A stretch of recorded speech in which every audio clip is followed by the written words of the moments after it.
Okay, wonderful. All right, thank you so much. Everybody, welcome back.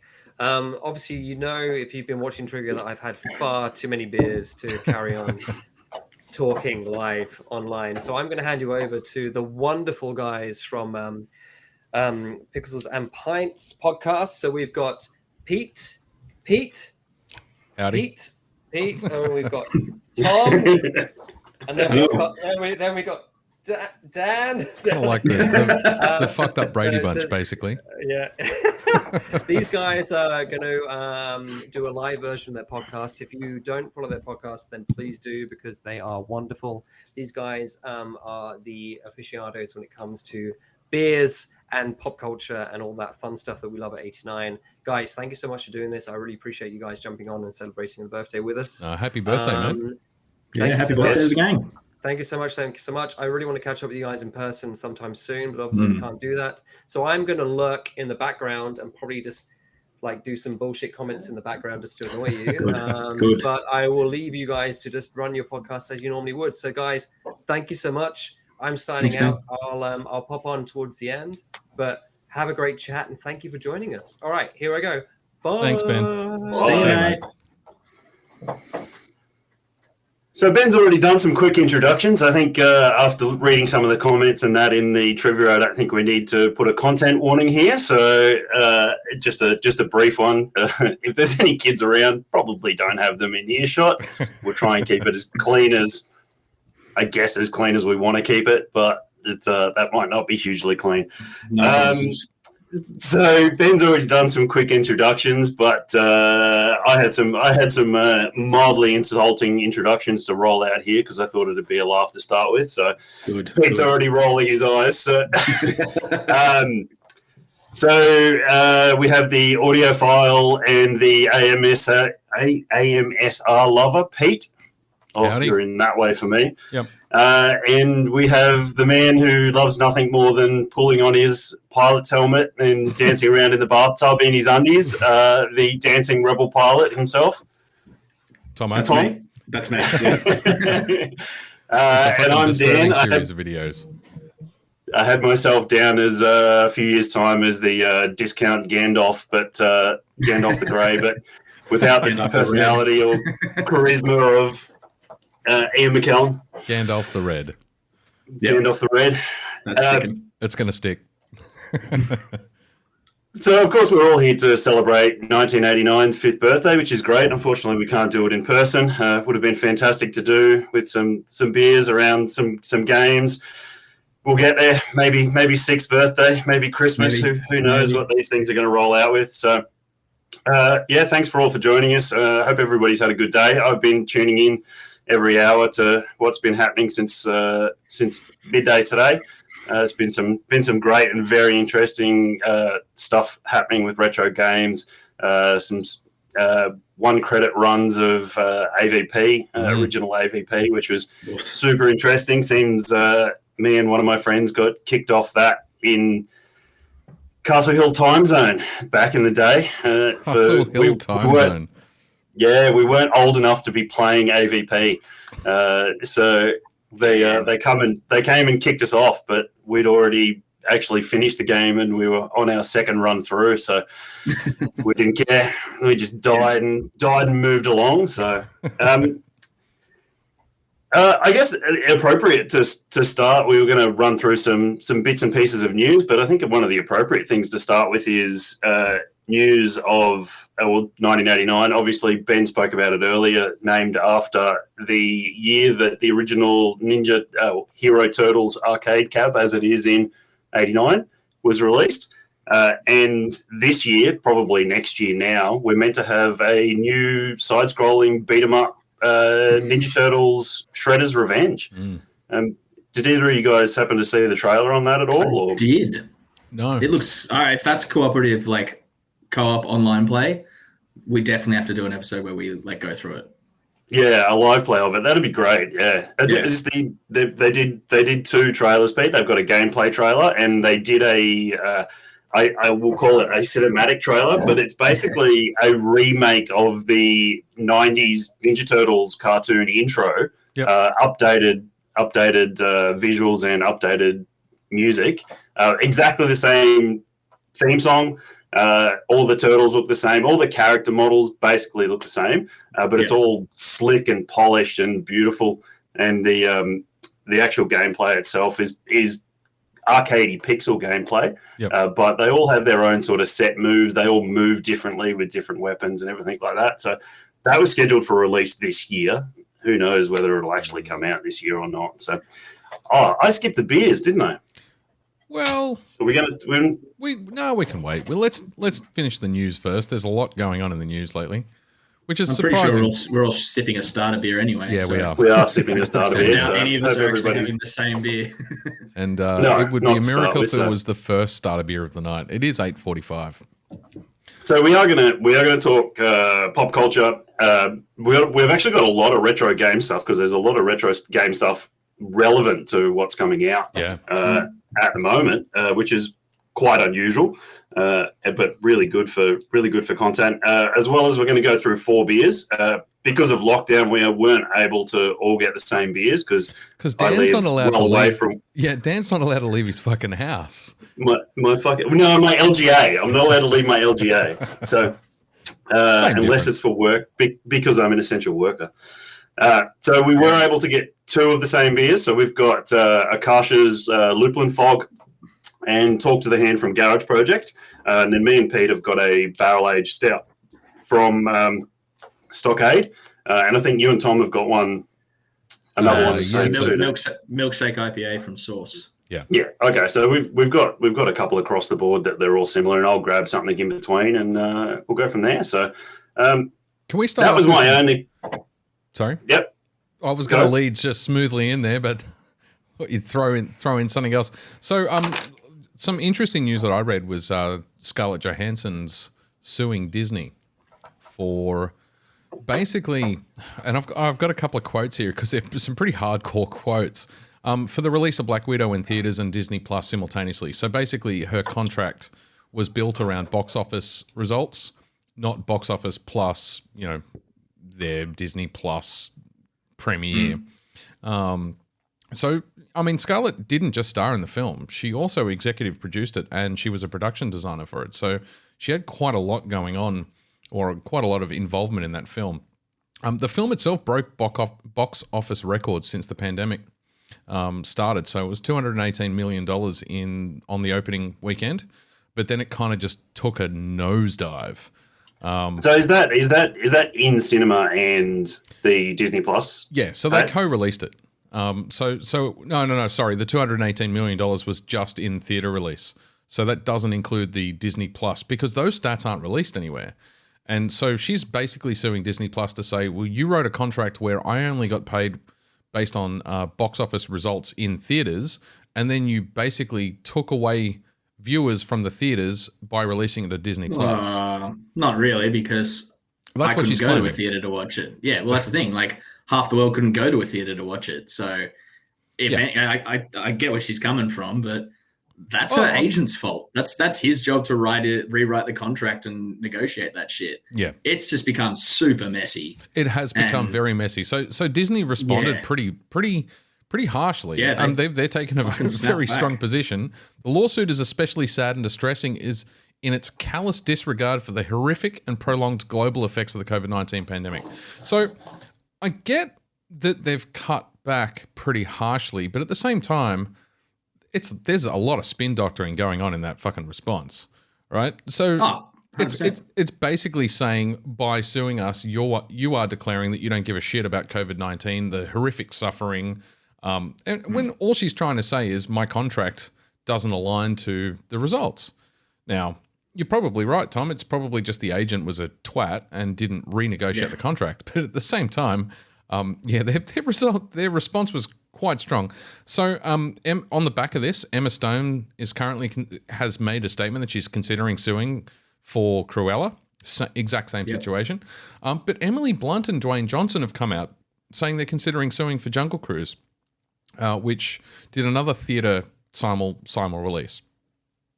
So I guess the real came out this weekend. Yeah, did. So I guess the real question here is, is it if you're going to change your distribution model as a studio, shouldn't you really be looking to change your contract structure to align to changing distribution in the market?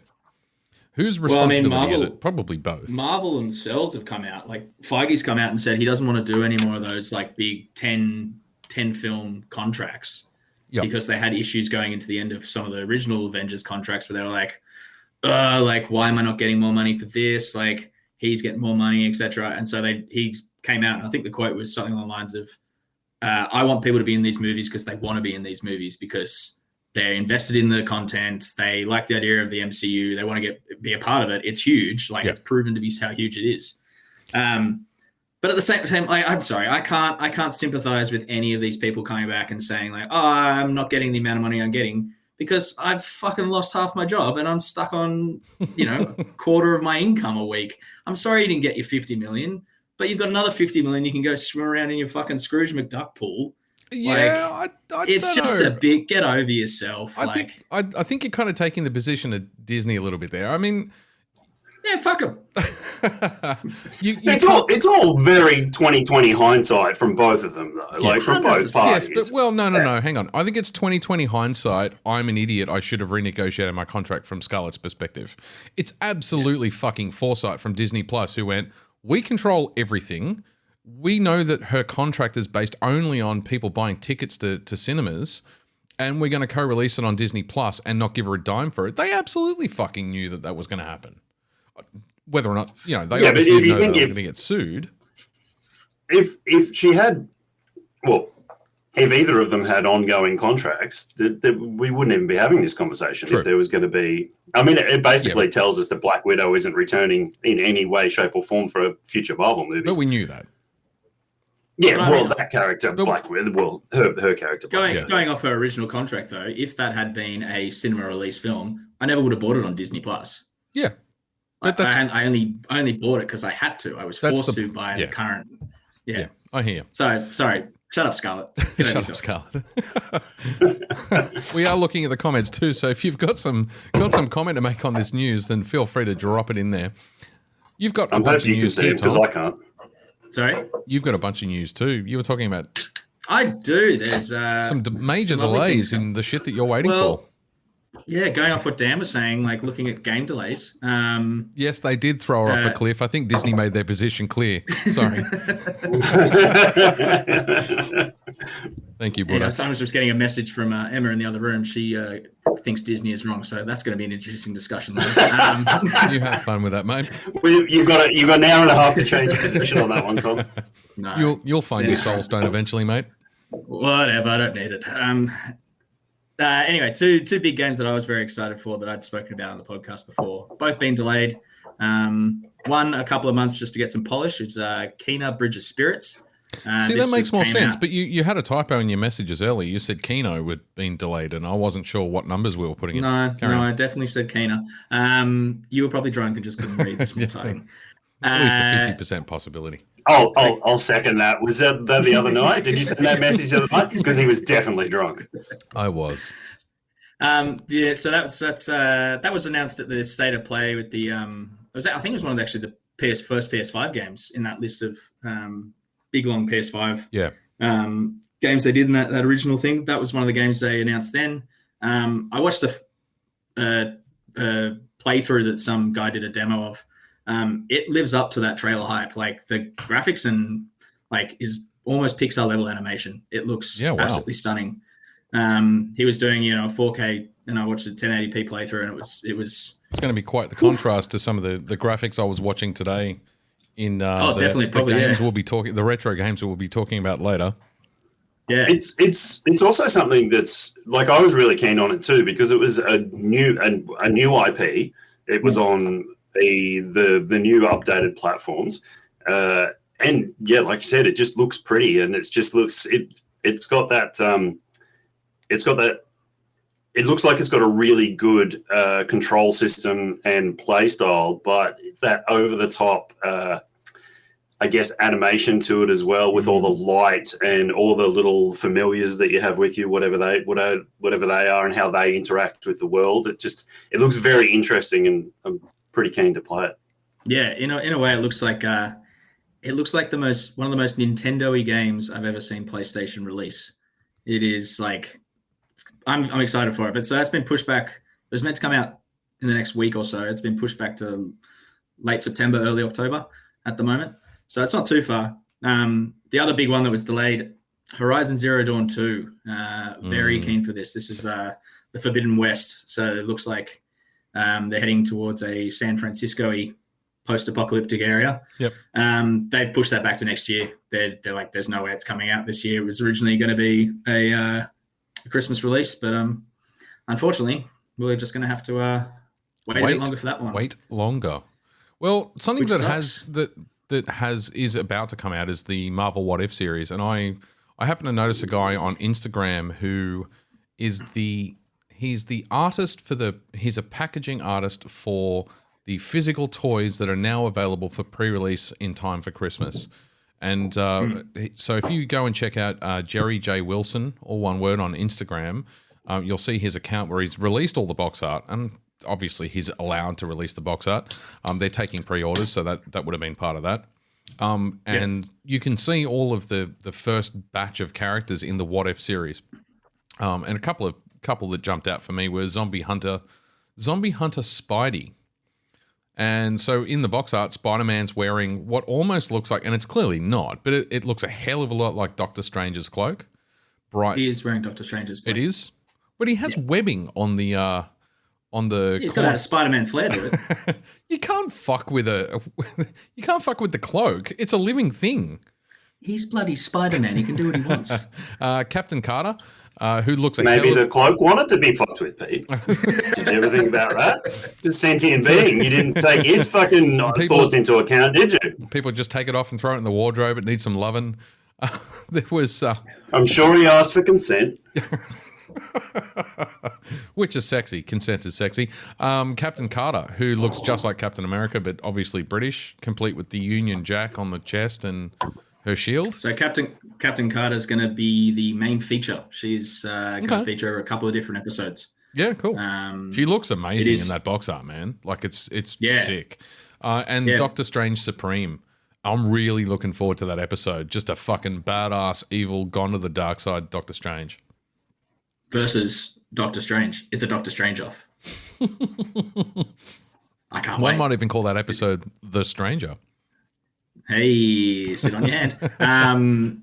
The other episodes they're doing, which look really cool, Chadwick Boseman is one of the last roles he did. He did voice T'Challa in a What If T'Challa was picked up by the Ravagers instead of Star-Lord. So it is a T'Challa. Star-Lord is T'Challa. T'Challa is playing Star-Lord. Yep. Yeah.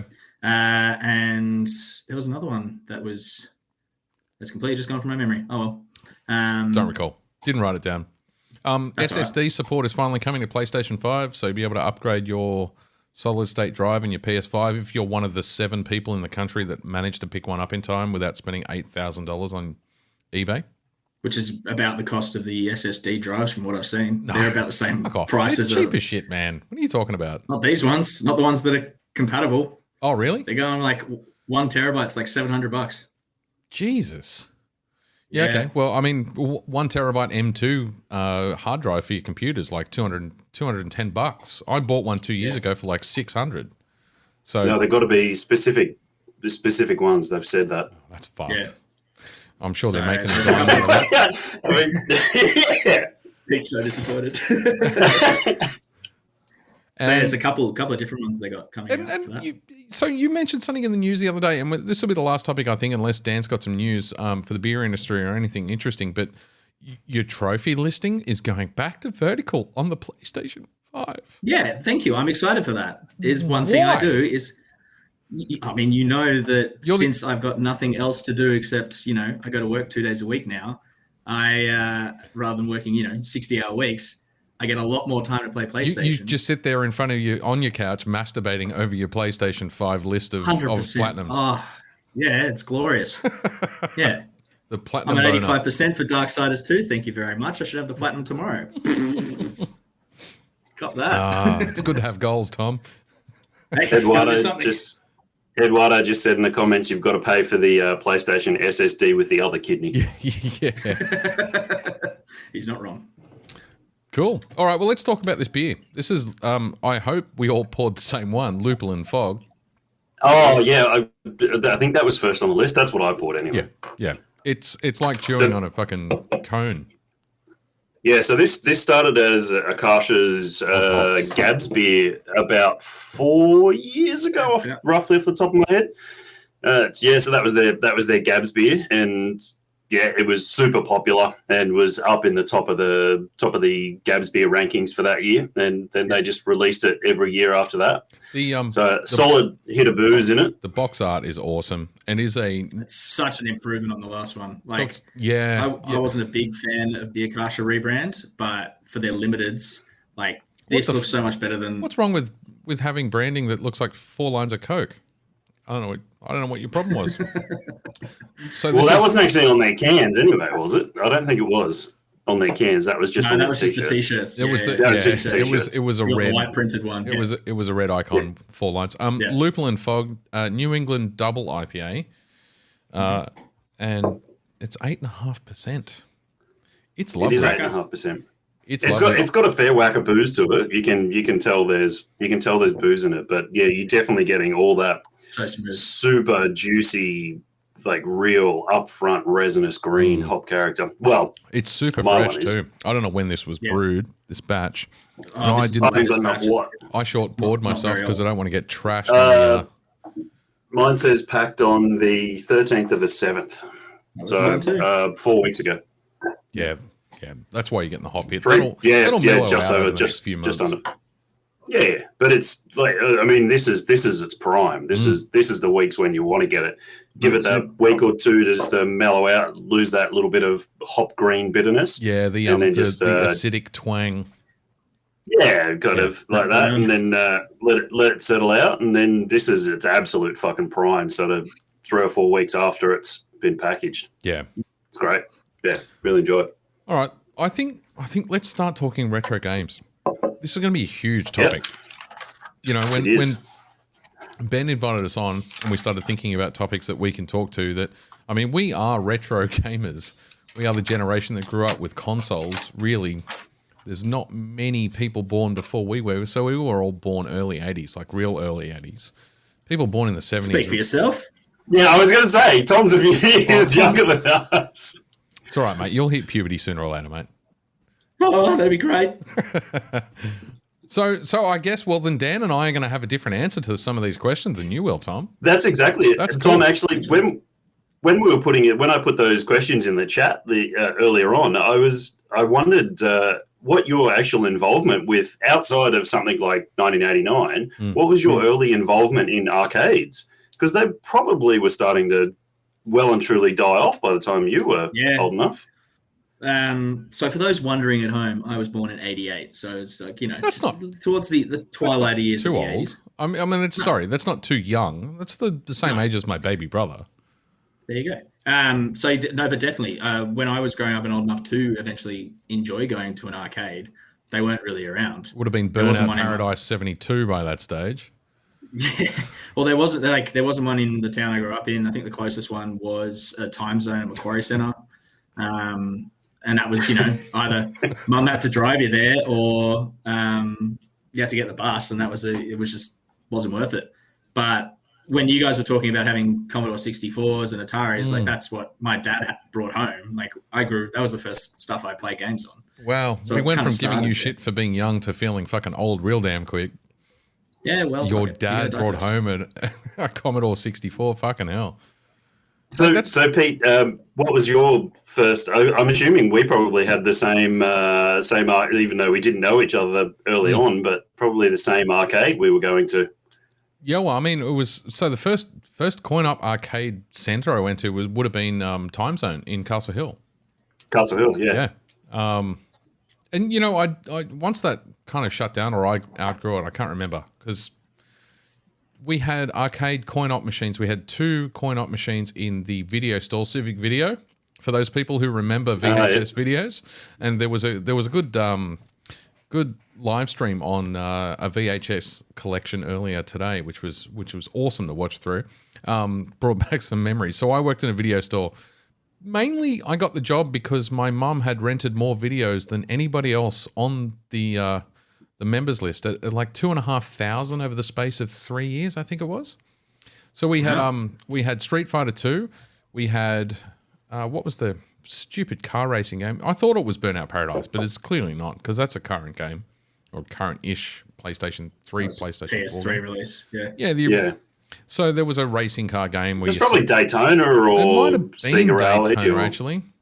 But Street Fighter 2, we did have Teenage Mutant Ninja Turtles at one stage, and it was the Turtles version. I'm sure it was the Mutant Ninja Turtles, not Hero Turtles. But it cycled through a few times. And, but it was funny. Sorry, go ahead. No, you finish. I was just going to say we had the Games Wizards directly upstairs. So it was Civic Video on Borkham Hills, where I grew up, and we had the Games Wizards upstairs, which was a massive game shop back when you went to a store to buy games that wasn't JB Hi-Fi. And so I was always upstairs playing their shit too, because they had the Atari, the Neo Genesis, all the that's where Civic Video was. Yeah, underneath. Yep. Moved around a couple of times, but yeah. Does that answer your question, Dan? Yeah, my first coin-op memories were Time Zone. Yeah, it was funny watching when Ben did the tour of the tour that he recorded of '89 when he first played that at midday today. I'd completely forgotten that fish and chip shops over here had like one or two arcade machines usually there, and that's exactly where I would have had my first experience with coin ops. And I remember the original Street Fighter. And then that eventually upgraded to Street Fighter 2. Yep. And I can't remember whether that's where I originally played Turtles or whether it was Castle Hill Time Zone where I originally played Turtles as well. So Castle Hill Time Zone was definitely where I played Alien vs Predator because me and Mick Finance, we were demons for the Saturday morning, pay $20, play whatever you want for 2 hours. The free play, you just stand in front of a machine, put your hand up. They'd come over and just the guy would open it up and just tap a whole bunch of credits on there, and you just play until you were either bored with it and wanted to move on, or you finished it or ran out of lives. So yeah, I have to admit, I never really played that much in Time Zone. Like the only time my only memories of Time Zone at Castle Towers were when we got to Castle Towers an hour or so early for a movie, because it was directly across from the theaters from memory. Yeah. So it was. Yeah. And I was a spoilt little brat of a kid. I was a fucking shit, and I just got taller. Basically, I still am, because I had the Commodore 64 when I was basically born. I had the Amiga 500 and then the Amiga 2000 growing up, and I had literally every fucking game. I looked up the list of games for the Commodore 64 and the Amiga. Just the Amiga system, which is another Commodore. Today, there's 2022 C64 games. There's about the same amount of Amiga games, and I looked through the list, and there were very few that I didn't recognize.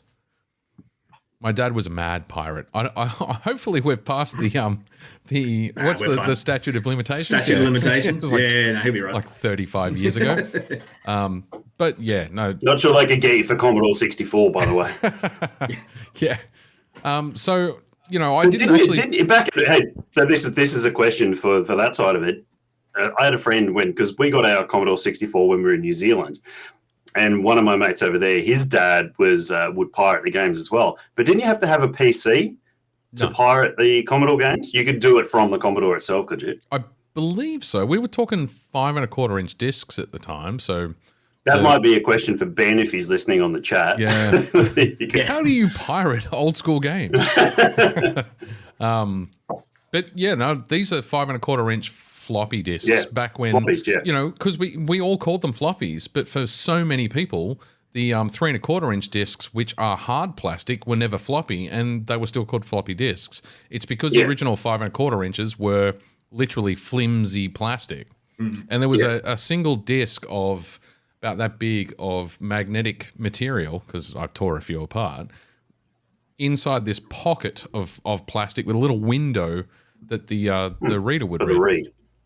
So we had I had on the Commodore 64 we had one that I think it might have been that friend that actually burnt that game for me, or one of my dad's work colleagues or something. We weren't burning anything at the time, Dan. We were just writing, copying, whatever. So we had the Commodore 60 version, Commodore 60 version of the Batman back then, which was an incredibly convoluted and difficult game to play. So that would have been Batman 89. Yeah, I think so, yeah. And so we had that on a pirated disc. Yep. And so one day I was like very in my naive days, and you know more than anybody else that I'm not very technical advanced these days anyway. But I wanted just to flip the disc over and see what was on the other side. And there was a game on the other side. There was he put something on the other side of the disc as well. And for years and years and years and years, I didn't know what that game was. And I loved playing it, but it didn't have a title screen. Please. No, it was Flashback. Yeah, okay. Good game. And one of the first side-scroller games ever, actually, on the Amiga.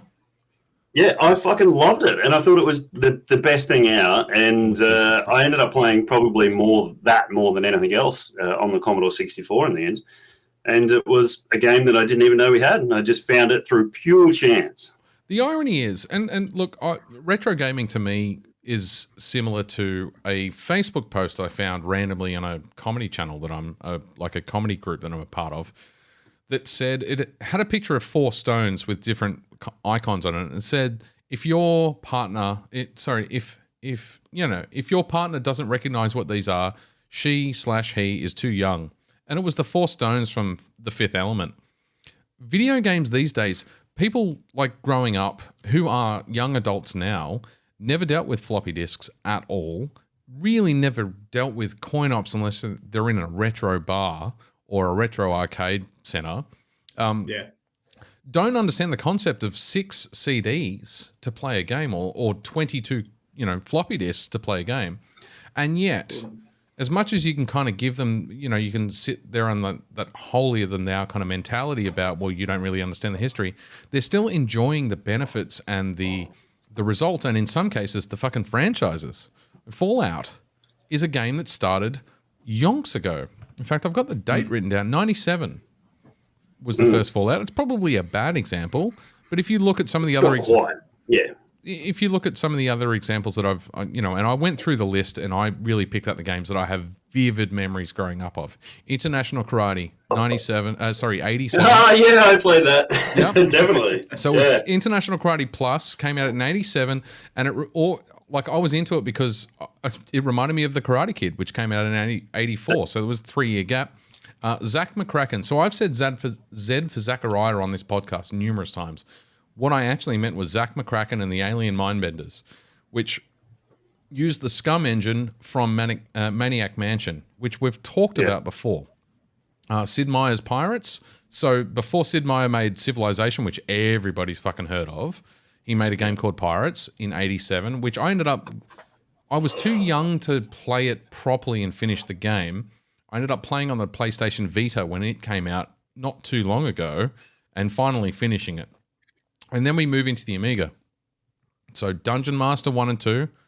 So all your D&D games that you play, all your D&D video games that you play on consoles today came from the original Dungeon Master 1 game.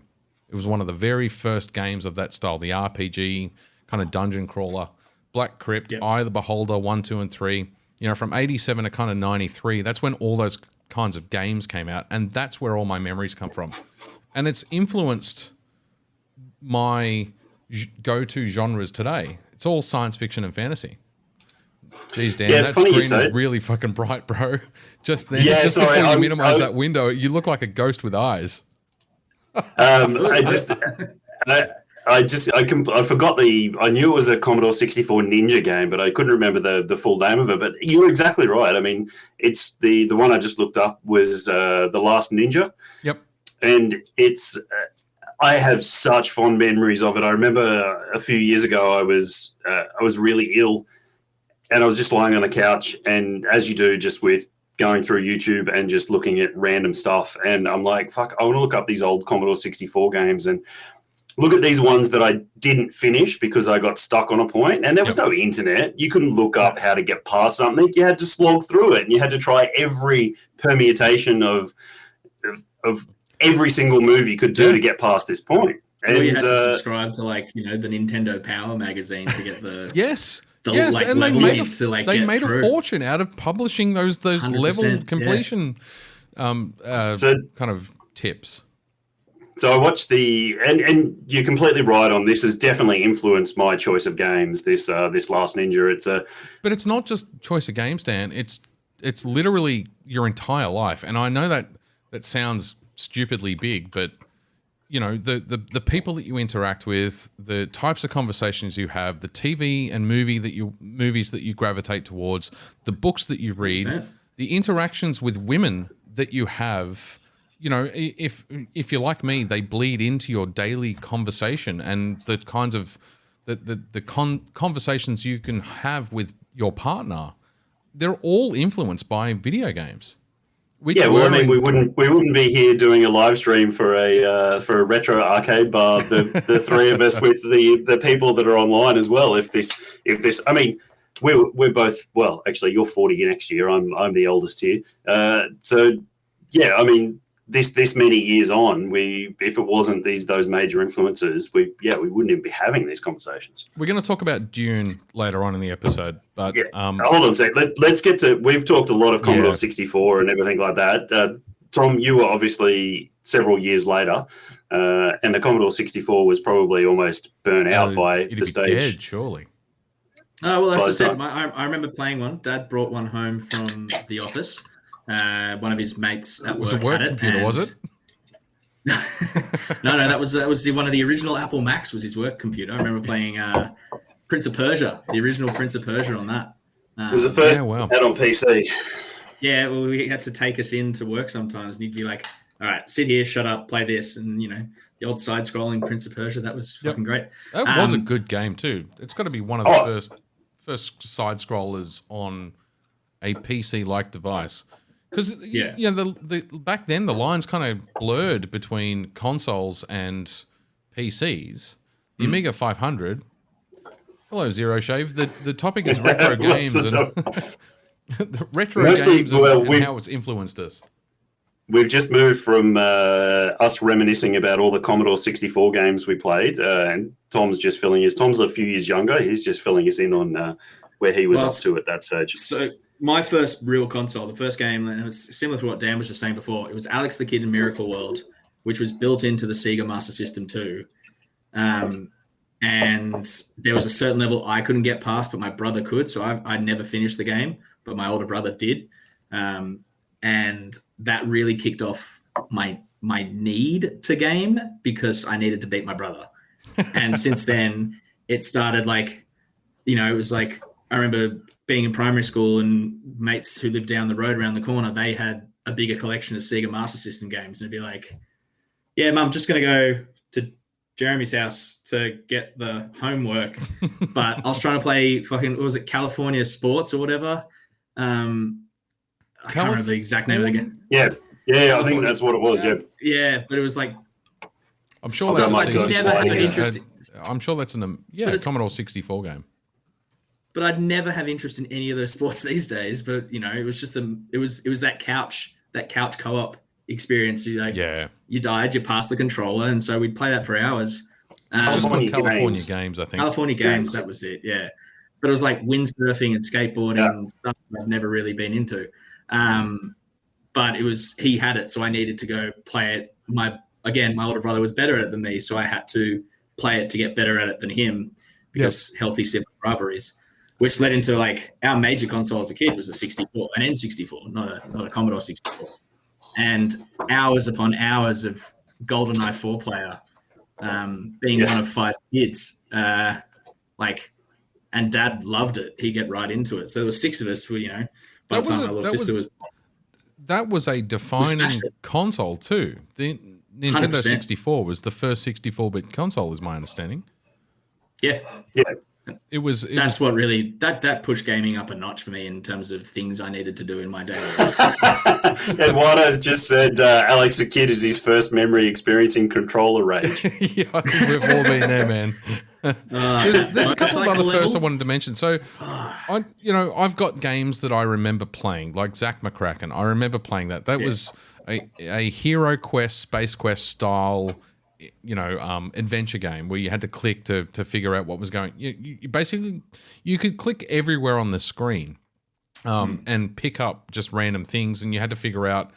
You collect shit throughout the game, and you had to figure out how to combine them to answer whatever the request was. And a really cool story behind it as well. But I have younger memories because I was born on a computer. I could type my name on a keyboard before I could write it with my hand. It was basically my babysitter growing up. So, but there's a bunch of games that I have weird memories of. I know that I played a Doctor Who game that had the song Popcorn. I don't know if anyone's familiar with that song, but it's a really... Yeah, I know the song Popcorn. Yep. That's it. But I couldn't tell you what the name of the Doctor Who game was. There was a weird elevator game, and I know it's a really early memory, and it's pretty sketchy. But I remember at the start of the game, you're in like an apartment block, and there's this weird voiceover that says, "Welcome. You should stay a while. Stay forever." Had this. I have looked so hard and so long for the name of that fucking title so that I could go and find an emulator. Impossible Mission. Thank you, Ben. From shit, Ben with the save. Fucking yeah. I've been looking for the name of that game for fucking years, man. That's awesome.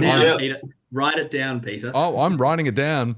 It looks like Alistair is in the chat as well. Yeah, hey, Alistair. Yeah, Alistair, yeah.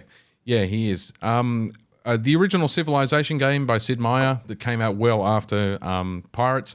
Populous, so Populous was a game no one's heard of. It was released in 89. It's considered to be the first God game. So the first game where you pick up and drag guys around. It kind of launched its own niche game genre. Syndicate, which I know Dan's played. That was 93 on the Amiga. And that launched another series of games, of which I think was pretty recent, the most release for Syndicate. I didn't play Syndicate until PC, though. Yeah, right. Well, so the original Syndicate came out for Amiga. That was a Bullfrog game who also made Populous. And they were a big studio at the time. It's a shame you see references back to those old school game studios, and most of them are gone now. There's not many game studios back then that are still around today. Yeah, gone or absorbed. But then you go into consoles. So I remember Gran Turismo 2 on PlayStation 2 on like a 12-inch CRT screen in the spare room, and Project Gotham on Xbox. Hold that thought for 2 seconds, because if I don't get this out, I'm going to forget about it. Tom, your rivalry with your brother about the beating them with the California games has that led into why you continuously hunt platinum trophies? Look, I have a therapy appointment in a week's time, and I'll investigate that for you. But I'm definitely sure that is the reason. Does he? Yeah. Does he also? Okay. Okay. That answers that question. One that really annoys me is he's got the Witcher 3 platinum, and I still haven't gone for it yet because I haven't done my Death March walk playthrough. I love that game. I've platinumed that game. I'm proud to say. Bastard. We should talk about the second beer. Have you tried the second beer yet, Tom? No, I can catch up though. Well, Talk to the Hand, yeah. Yeah. Talk to the Hand by Garage Project. Which so we've already drunk this beer, so when I grabbed the beers earlier, so for those at home listening, I grabbed the beers earlier because I had the smallest amount of choices of craft bottle shops to grab beers from where I live. So I went and grabbed these beers, keeping in mind the beers that Ben would be able to get for $89. So anything that we have here is widely available. I'm not sure how much Garage Project sort of Ben's had through 89. I know he's a huge supporter of Sydney breweries and Australian breweries, so Garage Project being a New Zealand brewery. but I'm an enormous fan of Garage Project, so I kind of wanted to highlight some of their beers as well.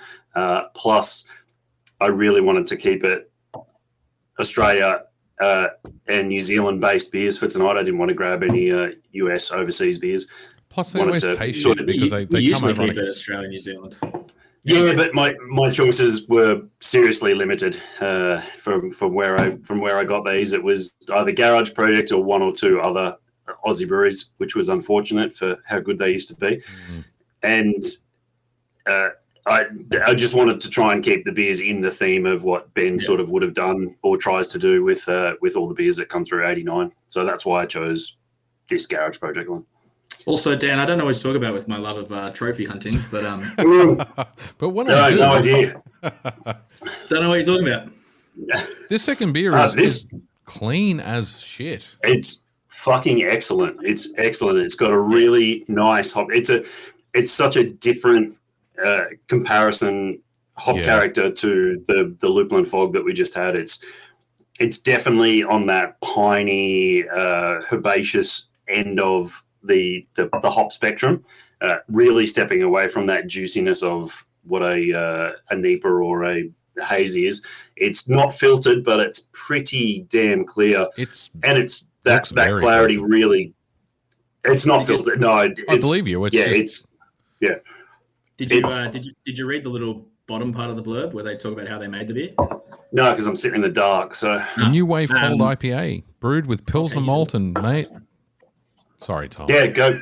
Sorry. I love you, man. That's fine. You steal my thunder. I know. Sorry. Cool. You can read the words good now too. You need the practice, bro. You can read. Let me get my glasses out. No, but I was just talking about. I was trying to make a point, and you cut me off, you dick. Pilsner malt and maize, and then fermented with lager yeast, which is definitely going to add to that clean crispness. That's what I was getting to. And it does look like a lager too. It is really clear. Really tasty beer too. Beautiful, like absolutely. What is the ABV on it? 7.2. Sorry, it's a big night. Big night for the big boys. I'm short pouring myself, so I end up slurring until the end. Tom, you can continue waxing lyrical about your retro games. I think the only thing I wanted to mention was June, which we're going to talk about a lot later. So I'm going to go take a leak. Let's talk about June when we get to it. Yeah. I think we're going to talk about Masters of the Universe next. So I'm going to go take a leak while you guys get started, unless you've got more to share, Tom, about your video game history. It's long and sorted. It's really not that long. Shut up. Go pee. Go away. Be gone. I just want to jump in. Zero Shave is mentioning in the comments, can I join? Just throw anything you've got in the comments there, man, and we'll chat about it. And we'll ask your opinion and keep throwing it in the chat. No, that's fine. I got it here. Cool. So I think I told you guys a little while ago I had this little pet project that I was going to go through. I went through the list of games I remember playing / owning, or that my mate had, and we went and finished the game together. So I never owned an Xbox, but I've played through the entire Halo trilogy because my mate up the road had it. I finished the list a long time ago, and then I was going to make a Spotify playlist of all the themes if I could find them, which given I have a lot of time at the moment, I have finally finished. The game list, so this is games that, not including games like you go to a mate's house and they chuck something in and go, do you want to play two-player? And you're like, yeah, cool, I'll play a couple of levels. It's sitting at 275 different games, spanning 5-6 consoles that I can remember. So did you look up a list, or did you just write these down from memory? I reckon there's probably a good 40% were from memory, and then I went through Wikipedia have lists of all games released on the PS3 and the PAL region, PS4 and the PAL region, and finally finished the collating the playlist. There are a lot of licensed games based on movies that we'd love and have watched. If they couldn't find the original soundtrack for the game, I just used the movie soundtrack. One was I don't know if you guys ever played it. There was a PS2 / GameCube, the Harry Potter games, right at the height of when Harry Potter came out, had a completely different soundtrack to I haven't finished. John Williams. I only finished the Harry Potter movie series the start of this lockdown. So like 4 weeks ago. At least you're finally there. You've caught up. I didn't enjoy it, but I'm there. That's fine. That's fine. You don't need to enjoy it. But yeah, the original game for the PS2, I think I had on the GameCube. The game came out before the movie did. And so this was before the guy could hear the score that John Williams wrote. And it's pretty damn close. Like, it's not available. Like, I had to use the John Williams one for the playlist, but listen to it on like YouTube. I was like, that's pretty good. And he was Jeremy Soule is his name. He wrote Morrowind and Oblivion, and he wrote for the Sky, like the Elder Scrolls series. Yeah. But yeah, the playlist is at 15 hours and 11 minutes. Yeah. Yeah.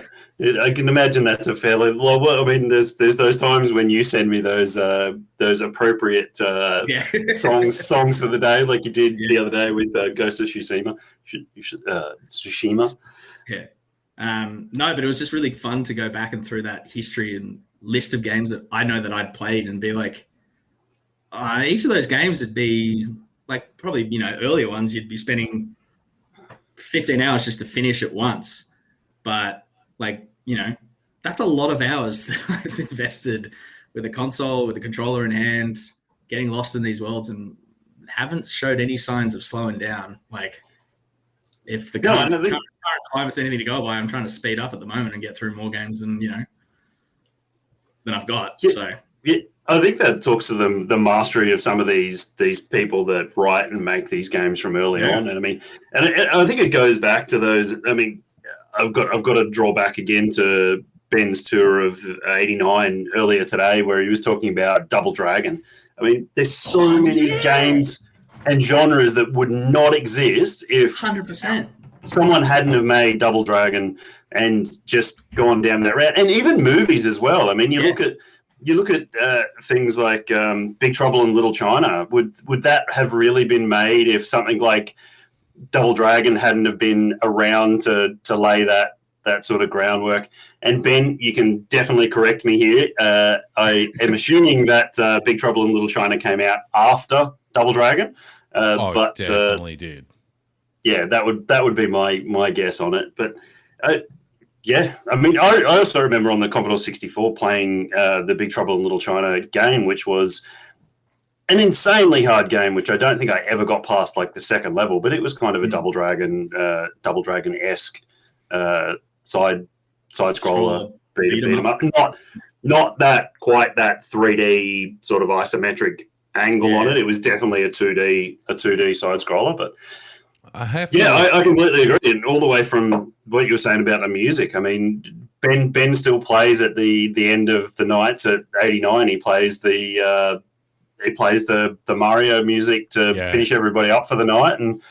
And you've said many a times that you've gone up to the club at the bank and put on the Imperial March and something like that to get you pumped up for a big night. Never abuse the work massive sound system.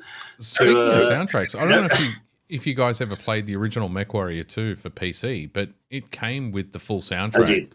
Yes. And I still have vivid memories of the first track on the MechWarrior 2 disc. And I would pay good money because it was back when you had the game in the first track on the session. You had to have quite a lot of technical knowledge to even play these things because you couldn't stick in a normal CD player and just play the audio from memory. Hold on 2 seconds. Ben said Big Trouble in Little China came out in 86 and Double Dragon came out in 87. Oh. So Big Trouble in Little China did predate Double Dragon. So maybe it was the other way around. Maybe it was Single Dragon. Was that the prequel to Double Dragon? And Kurt Russell used to be a big It's all in the reflexes. It's all in the reflexes. I was listening to you guys while I ducked out. I took a leak. I grabbed the next two beers and I had a quick fag. So while I was out there, I was listening to you guys and you reminded me of something. One of the original games that I remember playing was the Elder Scrolls Arena. And I was, a lot of my early gaming memories, I was too young to understand what the fuck was going on in the game. And one of the killers for the Arena game, because I loved playing it, but I couldn't fast travel. I couldn't figure out what the key was to get the map up to be able to fast travel. And let me tell you, that's gonna add some hours to your gameplay. Yeah, but the games. So the game world for Elder Scrolls was redonkulously large. I think from memory it was the whole main continent, and so you basically you couldn't survive without fast traveling. And I had no idea how to do it, so I never really got that far into the game. I remember playing Morrowind on the laptop I had at the time, which was not up to spec, and trying to walk around, even with the lowest graphics settings, it was, and then you'd get to somewhere to start. And I remember the first time I got to the fast travel point, or like the travel point, or whatever it was, to go to the next city, and the game just blue screened the computer. I was like, okay, all right, fine, I give up. But it'd take me an hour to do what was essentially, or like longer than that, maybe it's an hour and a half, 2 hours, to get through an intro level, which was meant to be half an hour at most. Yep. But just it was so slow, it was just like, it was the most jarring video game experience, and I don't know why I've sat there for the 2 hours. And then when it crashed, when I tried to board the Strider thing to go to the next city, I was just like, you know what?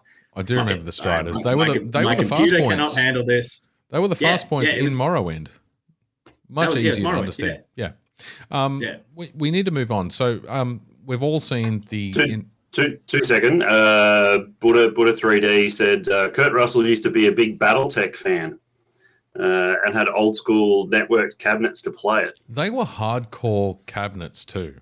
That was from memory. I don't know if it was the original BattleTech or one of the later kind of MechWarrior style cabinets, but they were the first game where you sat inside like a pod next to 15 other players, and you had a million switches above and below you and a handle. I'm sure was that BattleTech, was it? Because that was there was one of those in Parramatta that you could go into the pod. But I never got to do it, but I always thought it was fucking amazing. It was at Parramatta Westfields. Yeah, it was a dangerous place to go for us kids at the time, and we won't talk about why. That was actually, I didn't talk about it, but that was my second arcade experience, because Parramatta, just outside the Westfield, there was... Wasn't a time zone. I don't think it was... No, there was rows of them. There was a street. It wasn't Church Street. It was perpendicular to Church Street. It was like 3 or 4 arcades, like alleyway, dodgy, dingy, fucking dangerous arcades. And my mate Mick, his dad lived in Parramatta, so whenever we were staying with him, I'd meet him in there, and we'd go to these real dingy, this was the first time where, as a 13-year-old kid, I was confronted by probably a 16, 17-year-old big Islander guy saying, hey, give me some money to play. And I'm like, look, man, I haven't got any money, so I'm not going to fucking give it to you. So I think that speaks volumes for my attitude going through the years. We should talk about He-Man. I mean, you know, it plays right into the retro kind of theme for tonight's episode. And 1989 has Castle Grayskull top center of the main bar, or the main bar. I'm going to say it's the only bar because it's an upstairs bar. The main bar, as you walk in, Castle Grayskull's right at the top there. So, Masters of the Universe Revelation, first 5 episodes are out. I believe it's a 10-episode season, though. So whilst it's a self-encapsulated story, it's just the first half of the first season. I also have a gift for Ben to go with his Castle Grayskull. I've had it sitting at home for a while. This is the original Orko. So Orko came with he had a little spindle that used to go. I think I've still got it actually. It used to go all the way through him. You'd put him down, and he would spin, and it still works. I think I've pretty got the spindle in there. So, Ben, when the bar opens again, I've got Orko and a few other bits and pieces to bring in to put up with Castle Grayskull. Removable hat and all. I don't think you should give it to Ben. He's going to put it up on eBay, apparently, according to his comments. I think I might still have the original He-Man with the 6-shooter caps slot in his chest. He had a metal and it'd rotate piece, and you'd twist his torso around, and he'd punch, and as he punched, it would pop the cap, so you get a really loud bang. Yeah. I had the He-Man and the Skeletor that had a rotating battle damaged.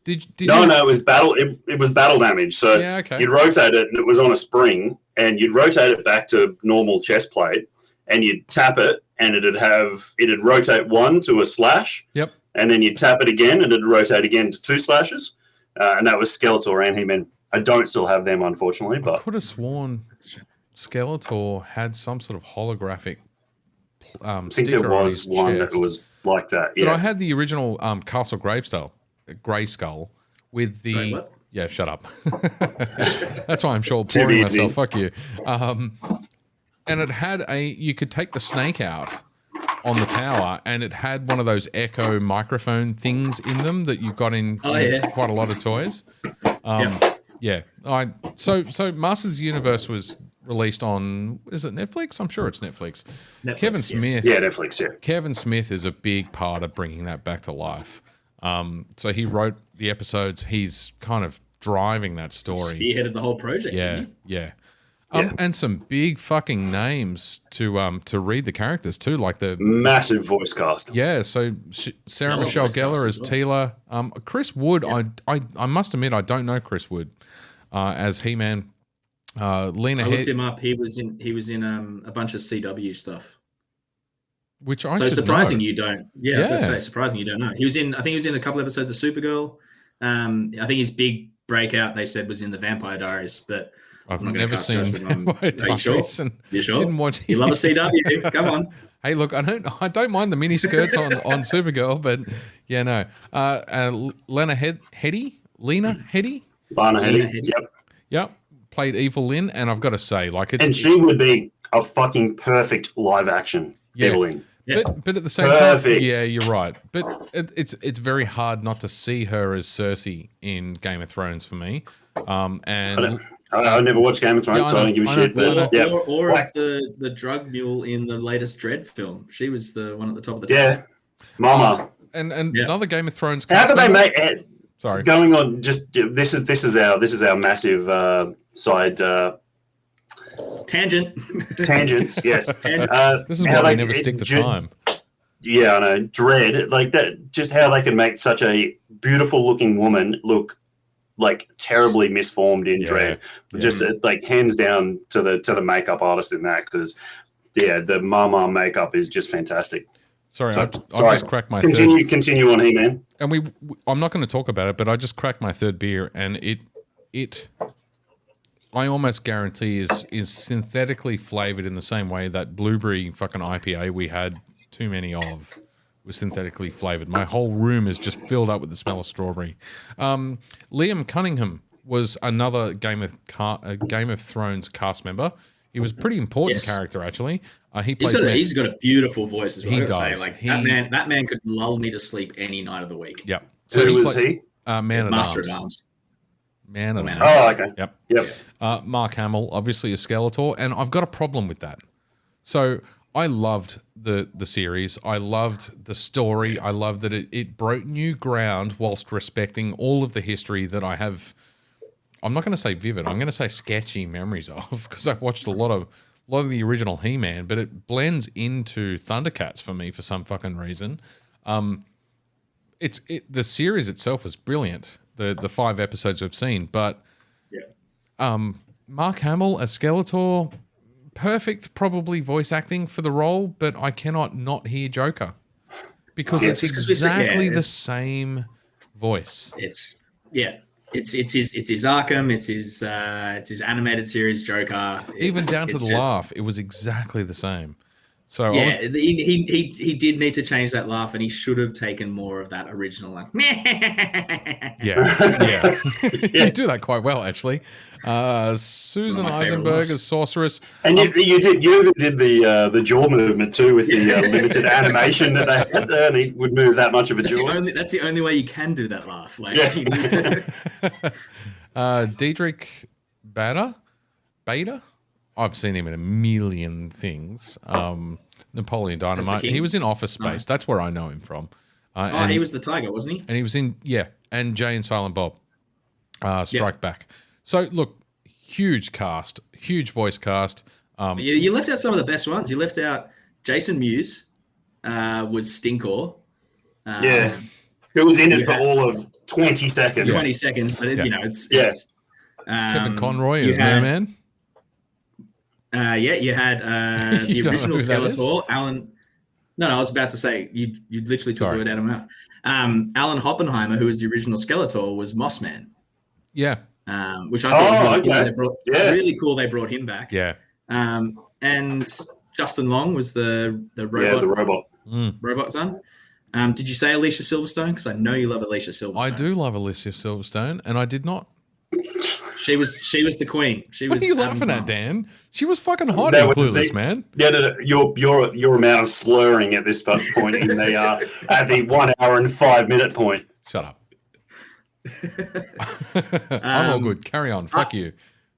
I've got a point I'd like to make. So obviously I don't know if you guys have seen the news, but it's been review bombed to the shit. So I think the critics mentioned that. So it's been the critics' average review for the critics has been between 92 and 94%. The Rotten Tomatoes, and let's not get me started on what I think of review websites that are like, it's going to be my Untapped rant that we had a few weeks ago. But they're sitting at like 28% for the first 5 episodes. Fuck that! And it's just bored, spoiled fucking children. So just to be clear, crowdsourcing is a flawed concept. It's up there with it's up there with socialism. It's really cool on paper, but it's really fucking shit in practice. We saw that last week. I won't get into IT, but we had a major issue on last Monday with IT services in Australia. And if you look at the crowdsourced websites, it indicated that like everything was down. There was only one thing that was really actually down. It's the same with Rotten Tomatoes. If you've got a bunch of fucking prats who are out there to be prats, it's not representative of reviewing the body of work that is the series. Nah, man. So I think the thing with I can't the thing with the Netflix, because we're live, but I would if I could. The Netflix, as far as I understand, Netflix are going to go on the views. Yeah. So they're going to go on the views, and if it was viewed a lot, no. So we just need to everybody go and watch it again. I'm going to go and watch it again because I thought it was series, amazing. Man. Yeah, I was not off put, but I was the first episode, and I should never have doubted him from the first episode. I was a little bit like, oh, this just feels like a remake of the old series, and if it's going to continue this, I'm not sure where they can go. But as soon as they did that whole turn, it's no longer magic. Yeah, but it's no longer magic. It's more technological based, and then all of the updated character models where they're all post-apocalyptic. Yeah. Literally post-apocalyptic scars, and then everybody teaming up because this is what's going to happen. The character arcs were fantastic. The Evelyn character arc was excellent. It was great. And she'll come back around as well. Man at Arms was fantastic. Yeah. Yeah. And even before he took that cloak off, like badass thing against all the Triclops like minions, I was just like, yeah, fucking tear that shit up. Yeah. I love the animation. I love the animation. Like I love Netflix anime style animation, like Castlevania. It's the same style. I fucking love it. I think it's so crisp, it's so clean, but it's still got that 80s charm. Like they still looked like the Castle Grayskull shots looked like the Castle Grayskull set you could buy. It looked like a toy. So a lot of those were plates. I broke some of the drawing down critically because I'm doing some drawing at the moment for the podcast. I'm creating a puppet that will be animated, and it's got way too much detail in it. And so I'm kind of trying to look at cartoons or good quality cartoons critically to see how has the line art and the shading kind of lined up so that I can replicate that in what I'm trying to do. The artwork is fucking brilliant. It's not overcomplicated. It's well shaded, and it does have that 80s charm about it. Yeah, I love it. Castlevania, I disagree. I actually think that's a hell of a lot more anime styled than He-Man was. Oh no, you're right there. But it's I'm talking about the line art. It's just the crispness of it. Not the Christmas. Dan was giving me shit about slurring. Yeah, no, that's something else. That's in a few months. No, I just can't pronounce words because I'm dumb. You need to go get your other beers. They're right here. Oh, you've got all 4 of your beers. I feel with the animation on it is, I think we have such a rose-colored glasses, and all of us, same animation studio that did animation for both. Ben just said, and I completely watching. Just pointing out facts because we just talk shit. This is our podcast. We just talk shit. I forgot to put it up front that we call ourselves the ill-informed idiots. We used to call ourselves the ill-informed assholes, but we're not that abusive to people anymore, so we changed it to idiots. As you can probably see from just quietly. Still an asshole. Yeah, but majority rules, so me and Tom aren't that bad anymore, so Fair just 2 out of 3. I'm the charming one. I think the rose-colored glasses between the 80s version, or not 80s, it'd have to be 80s, and what we're seeing now is the extra frames in between the action movements. So somebody moves from an arm from here to here in the old one, and now it's got those extra frames in there. So it's filling in those gaps that we mentally filled in as kids. And I completely agree. The action and the fight choreography, the early fights in the first episode were very 80s series. It was very original. That's exactly it. And you get to He-Man fighting Teela in Subternia, and it was this beautiful choreographed fight. She changed her weapon 2 or 3 times with that techno sword that she's got. Yeah. And the choreograph. I want that sword hill that breaks into a light. How good was that? It's the fucking ultimate multi-tool, that thing. Sorry, I've got one more comment that doesn't come up on Facebook Live or Twitch. My dad just messaged me and said, Orko, that Orko is $500 on eBay, Dan. Well, that's now $500 on Ben's top shelf at $19.89. That just buys me a $300 bar tab. Ben, that's my ongoing credit. If I ever pass $500 on a bar tab, you can always sell that off, pay for the bar tab. What are you drinking next, Dan? Because I just eBay that shit. No. I am not selling it. That is completely against the rules for me. I agree. That shit goes on display. Hey, if it doesn't go on display in '89, it goes on display in mixtape. That's your choice. Yep. So Tom and I are now drinking the next beer, Dan. I don't know what you're drinking because you didn't manage to pick this up, or more to the point, we didn't manage to pick up your beer. So we're drinking. I'll go. Okay, I'll grab it. Yeah, you go grab it. We'll talk about this.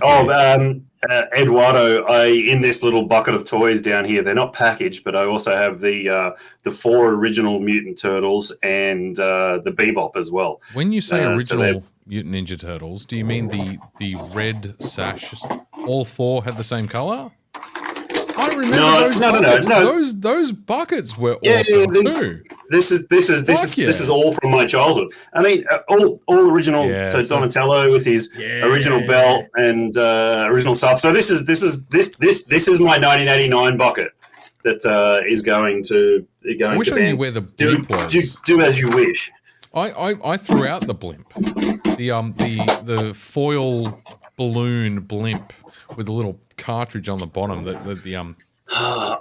got the blimp. I've got the cartridge. I've got the actual seating position for the turtle blimp. I just don't have the blimp itself. The foil itself. Yeah.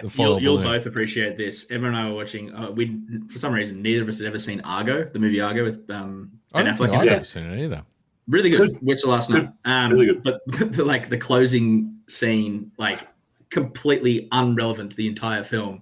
But there's a shot of the kid's toy shelf, and he has one of the original Millennium Falcon, the fat Falcon. Yeah. I'm like, oh. And I just turned to her, I was like, that's a really sweet Falcon. And she's like, away from this film. Sorry. Okay. You talk your next beer, I'll go grab mine. Yeah. So this is Strawberry Dream Shake by Source Brewing. Yes. So milkshake. We're down in Marrickville. Milkshake. You know, I love to say we're a beer brewery. Yeah, I know. You like to give a fucking long ass preamble that I have to listen to while I'm trying to figure out what the hell we're talking about. If you'd like to, I can give you a preamble, but I won't. Yeah, So this, I see what you mean about the strawberry flavor. It's 7%, and it says beer and confectionery combined in an alcoholic treat, which is a lot to put your wrap your tongue around. If you look at the can, it's got the original strawberry and cream lollies all over it. And it is a. Do you think it's synthetic with real strawberries? No, I think that's the lactose and vanilla playing tricks on you, because I don't get that like it's super very sweet powerful. Strawberry. Oh, I'm sure they just chucked a sure they chucked a fuck ton of strawberries into it, but I don't think they used any synthetic. There's a shit ton of residual sugar in there too, though. It's lactose and vanilla. What do you expect? Like, yeah, it's really good, and it does taste like the namesake too. It's a fantastic like style of milkshake IPA. Yeah. I'm not usually a big fan of them because I find them too sweet. But if that's what you're looking for, if you're looking for a strawberry and cream lolly beer, they've 100% nailed the brief. Yeah. And sincerely doubt they would have used any synthetics. Yeah. Synthetics. They do make just fucking top-notch beers. They do. Those guys really know how to make an IPA, and you got to take your hat off to them. But this nails the brief. I've had a few of their other milkshake IPAs. I got to say, this is probably the best one. I just that strawberry, like, I'm not a massive strawberry fan, but I would never have thought that I'd enjoy strawberry in a beer, but you can also taste the just a little bit of the hops notes in it too. It is a bit hoppy. You do get that greenery. Yeah, 100%. But yeah, I think it's dominated by that sweetness from the lactose and vanilla, but Dan would hate in a good way. Dan would absolutely hate this beer. The only sweet beer I think he's ever liked was the Black Forest.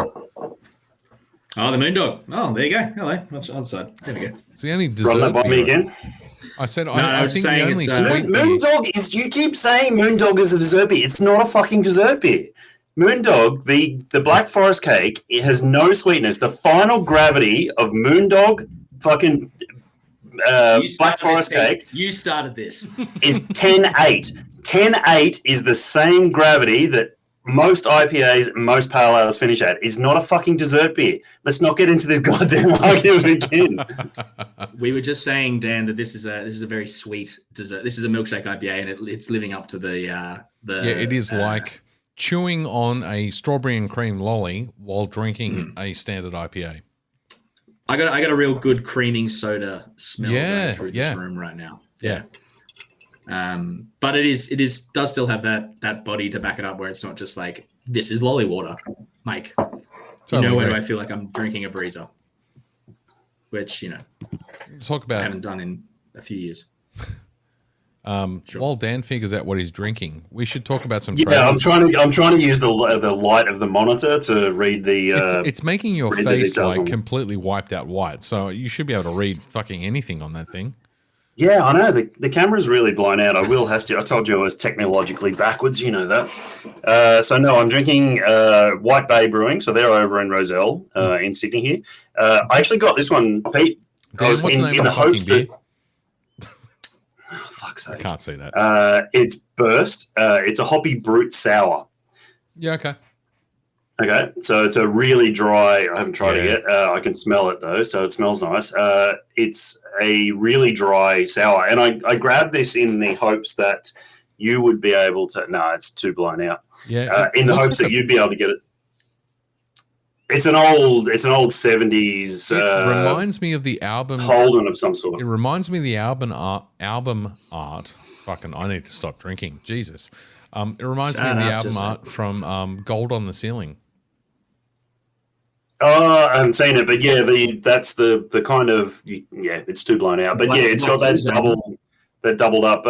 The Quentin Tarantino at the start of Kill Bill, whether it's the feature presentation, 70s stuff all coming together. That's exactly what it looks like. It's a 70s Holden or something on the beach over that way where White Bay is. Haven't tried it yet. So yes, that's exactly it. Thank you. Well, I mean, at least you can see what the label looks like. Yeah. If I turn up the... Yeah, it's an old like, it's definitely got some boards on the top. That's really nice. That's super crisp sour. Really crisp. Yeah, it's good beer. Oh, you've had it, have you? Yeah. Yeah. And the like incredibly crisp, incredibly dry. The hop character is there, but nowhere near overpowering. That's amazingly well balanced for trying to combine hoppy, brut, and sour together. That could go horribly wrong very easily. But yeah. And I was thinking the Gold on the Ceiling was on the Black Keys El Camino album, and there is a 70s panel van on there, which does very much remind me of that cover art. I just had to check it for my own interest's sake.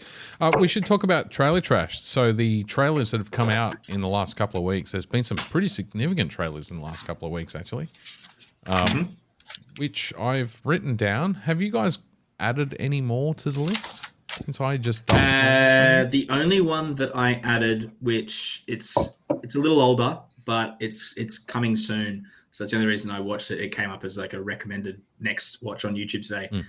The King's Man, which is the prequel to the Kingsman series. I fucking love those two movies, man. As a this one set movie this one set in World War I looks so much better. I'm so much more excited for this one. I don't understand the original Kingsman thinking behind, and like, it's a comic book. Don't misunderstand me. It's a comic book. I get that, but it's just to go from a movie that is serious, almost serious spy film to heads exploding in comical ways at the end of the movie. It took me completely by surprise, and it doesn't fit into a standard trope or a genre. It's just it kind of does. It's just a parody of old Bond films. It's an over the top comedic parody of like I love 60s that Bond film. films. And the second film delivered to in a different way. Amazing. Yeah. That scene in the church is one of my favorite scenes in recent cinematic history. The fight scene in the church. Ben says Ralph Fiennes for the wins. Oh, 100%. He looks so good in it. Yeah, he does. And he's like leaning on a cane the whole time, but you know he doesn't need that cane. He's going to use it, and he's going to fuck somebody up. So trailers that I picked up on in the last couple of weeks in our trailer trash session. Yeah, Matthew Vaughn is the fucking man. So Doctor Who season 13, I've got to say I'm a bit yawn. I love Doctor Who, as anyone would know that can read that. Yep. My first tattoo, I've talked about it a bazillion times on the podcast. You were banned from talking about it. For a while. I think the ban's been lifted. No. The ban hasn't been lifted, but you're allowed to talk about the continuation. It's been like... I thought I lifted the ban as a Doctor Who fan. It's been like 2 years since I've talked about it. So I've nothing to talk about anymore. I'm a Doctor Who fan too. I'm waiting for Peter for ban me to talking about fucking Star Wars and Republic Commando. Don't worry about that. It's coming. I know that. It's never going to happen. Listen. I will die on that hill. Doctor Who will be the phoenix. It'll rise from the ashes of, we announced a female lead for Doctor Who, and it turns out that the actor wasn't that great, so we've moved on to somebody else. No, I'm gonna counteract this one. I don't think I love Peter Capaldi, but I did not think his Doctor was that convincing. You're absolutely right. I've said that on the podcast before as well. But I think Jodie Whittaker was an excellent take on the Doctor. You know what? She was. Going back into the history of the Doctors, and that's what I grew up with. My dad, when he started me watching Doctor. No, it's not a dumbass Doctor. It's just that's a very bland take on it. The zany Doctor. Okay, that's what very bland take. And you know what? It's not a gender thing. It's just I went back and watched Broadchurch, and she is what? I'm laughing at continue. I went back. Keep digging down. I went back to watch Broadchurch. I hadn't seen Broadchurch.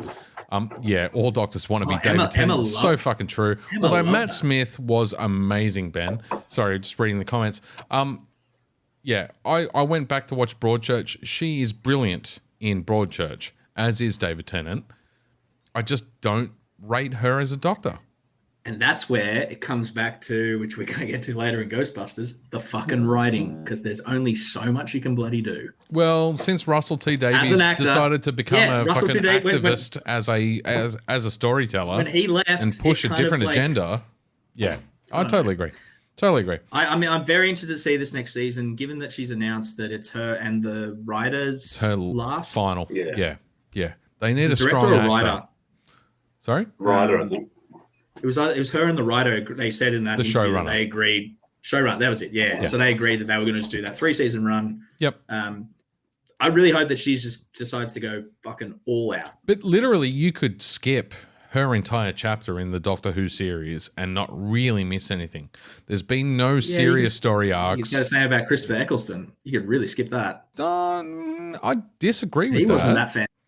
But the arc of Bad Wolf continued into David Tennant. So, yeah. It did, but he wasn't that... I guess as a Doctor, he wasn't that pivotal. But if you didn't have him, you wouldn't have had the Tennants and the Matt Smiths. Exactly. We wouldn't be here now. I mean... Yeah. Well, I don't know. Tennants... I just don't rate Jodie Whittaker. It's a comment on the actor and the storytelling. I think it's more about the writing. I think it's more about the writing. Yeah, you could be right. And the problem is this is something we. Yeah, so Ben's said. Plus, the UK is obsessed with regional accents. Ben, can you log in here and explain that one? I mean, he's not wrong. Oh, wait a minute! Here he is. The lurker. Sorry. So what I've only watched maybe 2 or 3 episodes of Jodie Whittaker. So Jodie Whittaker is like, she's a fantastic actress. Yeah. I mean, if you guys have seen like Attack the Block before, she made me cry in Broadchurch, man. She's a Broadchurch good actor. is like, dramatically is amazing, but like she's really good in Attack the Block, and she knows sci-fi, she knows how to act. But the problem is that every single writer that comes on board, or every single showrunner from Doctor Who, seems to be obsessed with like Doctor being zany and wacky and crazy, and like, they've got to have a regional accent and have regional buddies who are doing this, that, and the other, and it just doesn't work. Matt Smith worked after David Tennant because he was grounded. He was a young man. He was the youngest Doctor we had. Yeah. And he was great because he played an older Doctor, even though he was a younger man. And that's why he worked. He was an old soul in a young body, and you really believed that. As is the actor. That's why that worked so well. But you talk about regional accents, but you listen to David Tennant talk. He's Scottish as fuck. But not when he's playing Doctor Who. He's English as fuck. I mean, so Tessie, my daughter, she's obsessed with the new DuckTales, and David Tennant voices Scrooge McDuck in his regional Scottish accent. He's amazing. That's awesome. Yeah, so great. But yeah, the problem with the problem, you watch the new Doctor Who, you got Jodie Whittaker running around going, brilliant, amazing, great, and then and everybody else has either got a Brummie accent or they're Northern English and that's the problem. And it's just like, oh, look how quirky accents are, and it's like, yeah, but this is like, can we just tell the story now? So thick, it's like, have an interesting Doctor who has interesting stuff to do, and depth, that's what I miss. I mean. You had David Tennant, you had Matt Smith. There was the surface kind of comedic character, but there was also a real depth and a pain to them that they were carrying around. And I think that's what made those characters interesting. That was what, kind of tore at the tapestry of watching them of the depth of their character. And then you move into Peter Capaldi, and it's like you've given a face to the character that was kind of portrayed as a subtext, and it just didn't work. And then you've gone the complete opposite direction. Peter Capaldi there was so much potential though. When they announced him, I was like, awesome, he's great. He's a brilliant actor. You've gone from from the thick of it. You've gone from the guy who goes fuckity bye bye all the time to playing Doctor Who. And there was so much potential. So I think you're absolutely right. That's where the writing failed the actor, because he could have been a really good Doctor. He could have brought it back to old man Doctor Who, which is what the series needed. After going, it needed its cranky old doctor who was just a pain to be around, and you couldn't fall in love with him because that got a bit sidetracked in the previous two doctors, where you're like, well, I guess I got to fall in love with the doctor. Young and sexy, like you could have gone back to like, I don't really want to be a bloody time traveler. Oh, okay, what's happening here? Oh shit, I'm the all right, I'll fix last. this. Almost like a Morty from Rick and Morty, but in Doctor Who sort of. Like, that is Doctor Who though. That is Morty. Come on, Rick. Let's just jump in the TARDIS and go for a ride. Back to the Future, you know what I mean? Like the whole sort of Marty McFly and Doc sort of thing. But there is nothing more disappointing to me in the last 10 years than what they've done with Doctor Who. But the thing is, that's been Doctor Who for like since they did the X-Men series all the way up until now. It's kind of done this. Yeah. You know what I mean? It's kind of like, even the David Tennant series, you could say really kind of got really good when they did the comedian Catherine Tate. As soon as she came on the scene in series 3 or 4. So Dr. Donna. Really? I'm with Tom. No, I'm with Tom on that one. That's where I stopped Tennant. Hey, really? Because being Dr. Donna. English, we loved it. Like, as soon as Catherine Tate came on, that's probably like the biggest series. There's a lot of but then there's a lot of subculture going on in that series too, because it is worldwide broadcast, and Matt Smith went to the US at the start of, like, he did the Western kind of few episodes, and that was really interesting with River Song, and that ended up being quite a good arc too. But I reckon River Song should become the Doctor. She was fucking ballsy. There was some implication that she might actually be the Doctor for a while. That would have done me in ways that probably shouldn't exude sexuality. No, Catherine Tate. Seriously, no. Like when she she's came too on, awkward. the whole thing, the whole like dynamic between the two was great, because you suddenly, like you guys said, Doctor Who became sexy and people wanted to fall in love with Doctor Who. Catherine Tate was a character who didn't want to fall in love with Doctor Who. She didn't. Well, she's definitely not sexy, and I'm definitely not falling in love with her. So yeah, this is the thing. But that's why the relationship works so well, because she was like the character that Doctor Who couldn't be sexy with, because they were just mates and it didn't work. They were both like and they were like, it was almost a brother-sister relationship. Yeah, which worked really well. I don't like her as an actress. But I know this is probably dragging a longer conversation on than it needs to be. That's where I got to with Matt Smith. This was a footnote point in our. Yeah, well, it was. Yeah, now it's got. Now we dragged a fourth person into it, and then we're completely screwed. In my point of view, that's where they got with Matt Smith and Karen Gillan, because they brought the boyfriend in as well at the end of season 1 or 4, 2 or 3 or something. No, it was the first episode of Matt Smith. He was in it.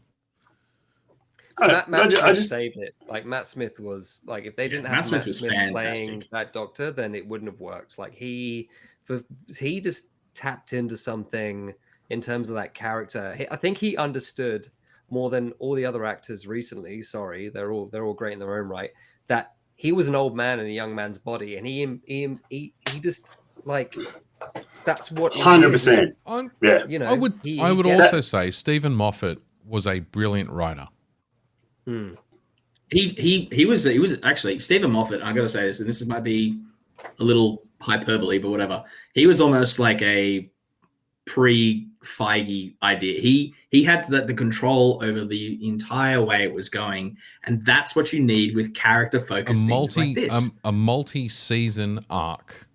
And that's what Stephen Moffat did well, and he took over from Russell T. Davies. He was showing season 1, but he'd already planned for season 5. Yeah. Like he planned all the way through. They just don't seem to be doing that. No, they're not. So he finished with Matt Smith. There's an argument with that though, because if you go back to the Tennant years, which were Russell T. Davis, some of the great episodes. Do you remember the Weeping Angels episode? Standalone. My dad has a weeping angel. Wibbly wobbly, on his timey wimey. Yeah, that's his Christmas tree. Is the weeping angel. The beautiful thing about the episode, I mean, like, Carrie actress's name, Carrie. She's super famous. She was in Gillingham. Yeah, she's like something like that. Yeah, I know. She's amazing. She's in so many things. She was in the new film that came out recently. Oh my god, brain fuck! So I had like 15 years. Mullingham. Mullingham, yeah. So she was in like Great Gatsby, all that kind of stuff. And she's in that episode, and that's just literally a standalone episode that doesn't have Doctor Who in it. Doctor Who's literally running in the background with like the lizard thing. I've got to go. Yeah. Yeah, exactly. Like, oh, you're here, great, bye. I'm Doctor Who. By the way, this is Doctor Who episode. See ya. It was a sad episode too, right at the end. Yeah, but like, it's such a good episode. I think that the argument about like the whole arcs and all that kind of stuff, like again, that almost drowned the Matt Smith series because it was too heavy. It got too dramatic. There was too many like arcs. Oh, there's plenty of filler episodes in Matt Smith seasons of. Yeah, but at the same time, I think that's also what was missing from the Russell T Davies thing. Russell decided that he wanted to use TV as a vehicle to push an agenda. And the agenda was that's what he did with normalizing homosexuality in TV. And that's what Russell T Davies did in Torchwood. Torchwood was one of the first series I ever watched where almost every character was either bisexual or homosexual. There was very few hetero characters in that. He brought in Captain Jack Harkness, who was a big named gay character and a gay actor. And it just kind of went from, this is a cool kind of subplot to bring in and a bit of an agenda, and he turned it way too political. And then after that, he went off to do like almost exclusively stories about homosexuality. And it's just like it didn't really have any place in the Whoniverse, which is a horrible word, but it is a word. Yeah, please never say that word again. Who? Whoniverse? No. Oh, that does not roll off the tongue. That is disturbing English. Oh, God. Yeah. But Stephen Moffat did a lot of sub-writing for Russell T Davies in the first few seasons too, so it's not like he was new to the series. He took over. But I think Moffat's greatest achievement though was the Sherlock series. I mean, like when Sherlock it comes to his writing abilities and all that kind of stuff. But like was it the end of season 1 with the big cliffhanger? When that was season 2, wasn't it? Was it season 2 when he jumps off the building? Incredible. Like that's like I remember that being back at home, and that was like a massive moment in television. Yeah, and everybody was like, "What the fuck?" Who is the and the explanation in the first episode of the 3rd season was amazing as well. Like it played out like the Sherlock movie, and you cannot tell me the Sherlock movie was not based on the concepts brought in from that series. Yeah, it was a pretty suspect. Like there was a lot of like Sherlock series, the film too, and all that kind of stuff. And they wrote that. So Russell wrote it with the co-writer on the train home and to the set from Doctor Who. It was a shit talking idea. It was a couple of guys writing the series for Doctor Who, were sitting on the train, came up with a kind of like a thought exercise to warm them up. It was just spitballing, and they ended up turning that into a fucking amazing TV series that everyone is obsessed with. Who's the guy from League of Gentlemen who co-wrote and plays Sherlock's brother? I keep forgetting the actor's name. Oh, I know who you're talking about. But he was one of the names being bandied around before Matt Smith got the Doctor Who gig. Oh, really? And I thought he would be really good as a Doctor as well. I agree. He would. He's a bit too smarmy though. He plays that. You need. No, but that's the thing. He needs to play that smarmy guy. I don't see that. Like, I get what you mean with like the cranky Doctor. Like going back to like the old 60s Doctor, like he was a cranky old man. But he's just he's slimy hands after you've done to just get some soap and water, buddy. He's a good actor. Sweaty palm man. Yeah. Do you remember when Capaldi got the when he came out for the announcement and he did this, which was a hark back to the original Doctor Who, which was really nice. And I was like, awesome. So they're gonna go with the old man grumpiness, and they just did the whole I'm wacky. Yeah. They need to get rid of this. They need to stop doing the jazz hands in Doctor Who.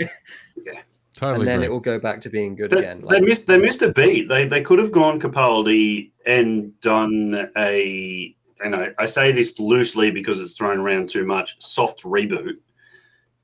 Like 3 seasons in, or 3 Doctors in, I guess.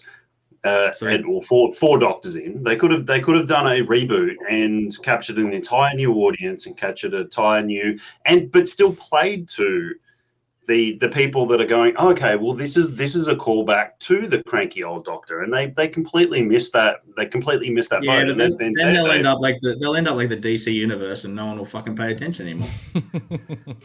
I mean, they're still trying. I mean, fucking. You guys realize you've seen the Affleck Batman on the fucking set of the new Flash. DC's gonna, when they bring back the Keaton Batman, we're all gonna be like, fucking DC rules. You know what? Only if he's playing a absolute Flashpoint Batman. He's got the two pistols. It's he's got not red Batman. eyes. It's he's his got the dad. red symbol. It's not Batman. Yeah, but I want him to play the. I want to see the suit Batman. with the red eyes. Michael Keaton Flashpoint Batman. I'm sorry, that was a very bad distraction for me from the Doctor Who conversation. We need to move on anyway. We've been talking about Doctor Who on a trailer that only one of us watched for like the last 20 minutes. One last point of Doctor Who. One last point. The biggest thing they missed with Doctor Who that they could have fixed this whole issue was the fact that the Doctor only had a limited amount of regenerations, right? Yeah. And then they got to the end of the Matt Smith run. And they're like, oh, fuck, we've just built this thing. We can't not have him regenerate anymore. We've shot ourselves in the ass back in the 50s when we did this whole fucking regeneration thing. So fuck it. We'll find a thing to... Back in the 50s where they burned down most of the original footage. It's all gone. The BBC back in the day was just a crazy house.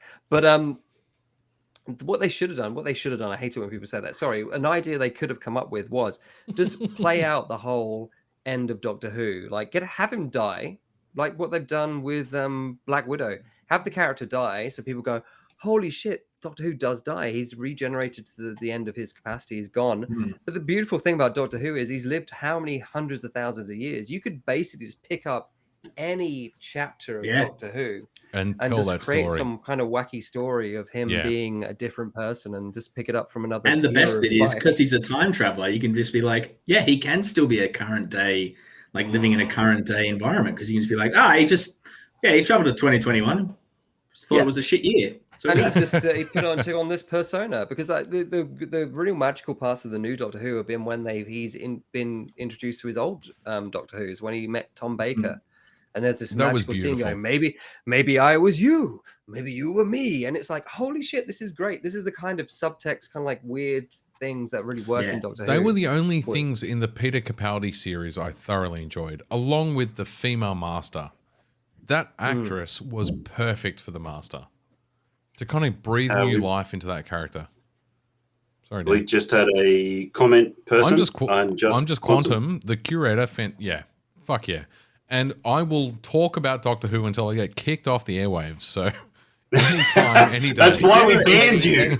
Is there a button to do that right now? Like, it's time for me to retire. I'll go so you guys carry on having a good chat. But I think we're going to run over, Ben, just so you know, mate. Good.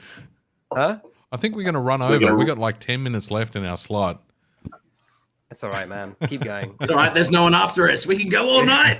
All night. We haven't even touched on June. No, no. Oh gosh. Okay, I'm going. Bye. Bye. Thanks, Ben. We've got so much more to talk about. Oh no! Now we've done screen reconfigurations here. That doesn't work for me. I haven't. You exactly where I left you. No one asked you if it works for you, mate. Foundation. What was that? What was that? You put malignant in? Malignant. Yeah, James Wan. James Wan's new horror film. Yeah, so he wrote Insidious. He wrote Conjuring. Saw. Really? Yeah, I didn't. He's the current shock jock of like horror flicks in the modern fantastic. day. I don't know. That trailer just didn't grab me. He brought horror to the 2020. The trailer didn't grab me. Okay, fair enough. I thought it was good. That's out September 10th. Foundation, one of the most significant science fiction book series of all time. They're finally making a TV series out of it. That's I don't think you've ever talked about this book series. Do you want to run us through another 3 hours of you talking about Foundation? Fuck you. I've never talked about Foundation, you prick. Point to the episode. September 24 on Apple Plus. I'm not taking I resisted sending him something 2040K before because I didn't want to spark that. Thought process and get him on a 2040K. It was only today that I saw it, and I'm like, no, I'm not fucking sending that to Pete till tomorrow when this is all over with. Doesn't give him any Giving any room to insert. Peter, I think that series looks very ambitious and very, very fucking cool, and I'm very excited to get it. I'm very excited by the fact that I've got a recent 6 months through my PS5 for Apple TV, so I don't have to pay for it. It's all right. In September, they're releasing the new iPhone 13. You buy that, you get Apple Plus. It's all good. Yeah, I won't. And June was the other Samsung for life, baby. We're rolling into June. Before we talk about June, I just wanted to mention Battlefield 2042 Portals trailer came out. Looks sick. Bored. Looks amazing. Dan doesn't like the Battlefield series, and he's broken his headphones. No, I literally do not care. So you talk about this while I go and pee and grab another beer. It's going to take like 10 seconds. We'll do a 10 second. Oh, you can span it out for like 2 minutes. Quickly. Trucker's friend. So Battlefield 2042, I'm actually really keen to play, but the trailer for Portals looks sick. So I told you guys that my girlfriend's mum's best friend, her son is one of the lead developers on roommate's dog's ex-owner's buddy. Pretend you've never done that, you dick. It's a cool little 4 points of separation that I know one of the lead developers potentially, I think I might have met him, I'm not sure, on 2042. And the Portals looks amazing. I am going to fly a Spitfire and I'm going to shoot down an F-22 Raptor. And then when it shoots down, crash into the Skynet fucking rip-off helicopter from Terminator 2. No, but when I shoot down that F-22 Raptor in my Spitfire, I'm going to jump out, parachute down, and teabag it. And you know why? Just because I can.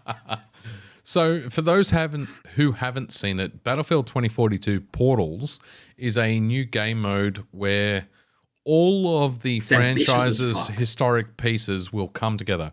So you will have like Battlefield 1 style World War 1, World War 2, modern warfare, future warfare, all kind of mashed together into this miasma game mode where I think some of the footage was like the old what do you call those things? It was German soldiers. Yeah, German soldiers from World War 1 with knives against defib units with Modern Warfare. Modern Warfare, yeah. I'll totally play those just for shits and gigs, man. You know there's a trophy behind that shit. I got knives. I've definitely got my money's on knives. Dan, if you're gonna pick, if you got a modern soldier with a defib unit, or you got a German with a like proper knife, who you got? Oh yeah, knife, 100%. You got to get that fucking defib on both, man. One's not doing that. One's not doing it. Fucking knife. One's doing it. It's like one-handed tag versus two-handed tag. One-handed tag wins every time. I'm gonna go take a leak. You guys start talking about June. We're on to June. That's a big topic that I really want to be a part of. But why don't you talk about Ghostbusters? Why don't you talk about Ghostbusters? We can do a quick Ghostbusters. And I'll come back for June. We can do a quick Ghostbusters. Yes. Okay. Yep. No worries. Ghostbusters isn't exactly a quick conversation either. I mean, it's a very in-depth conversation. I mean, you look at this. We have talked Ghostbusters a fair few times though. Yeah, I mean, I ran through going on this retro games theme from obviously '89 and everything that we do all the way through. I ran through every Ghostbusters game from the original game in 1984 was the original Commodore 64 Ghostbusters game, which I played and I fucking love. And it is, I think, between it and the new one that was done on PS3, which has been remastered for PS4. Yep. I think between which is only $10 currently on the PlayStation Network. If you I got to get it. So I think between that game on the 1984 and this one now in 2021, these are the two best, by far, best Ghostbusters games. I mean, that original one, it was obviously made by people who loved and understood the original movie, and it was incredibly basic. I mean, it was a top-down city view map. It was gridded. I'm assuming New York is gridded because they're always like 151st Street. So they're always like that. New York is very gridded. As someone who's been to New York, it is built on a grid, unlike Sydney, which is built on just whatever. Fucking some drunken person throwing a bag of spaghetti down there. I'll go that way. All right, I'll go this way. So I think the person who did this, who originally made that game for the Commodore 64, really understood or had a passion for it to write a very, very good game in those days. And goddamn, going through the years of these Ghostbusters games, there has been absolute trash. Did you play the PS3 game when it came out? Yes, yeah, I played the original PS3 one, and I thought it was great. I fucking absolutely loved it. Can I just say, my favorite thing about the PS3 game when it first came out was when you loaded that game into your console, the first thing you heard was the original Ghostbusters, like, little piano score. It was homage-y. It was so homage-y.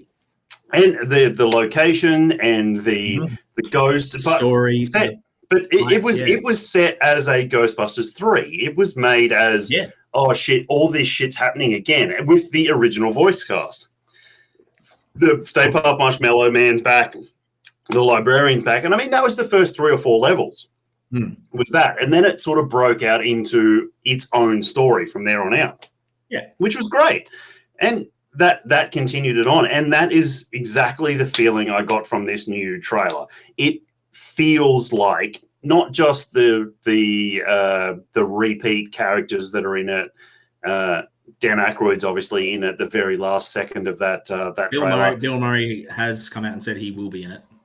Yeah, okay. Well, and then Egon's, they're obviously Egon's descendants as well.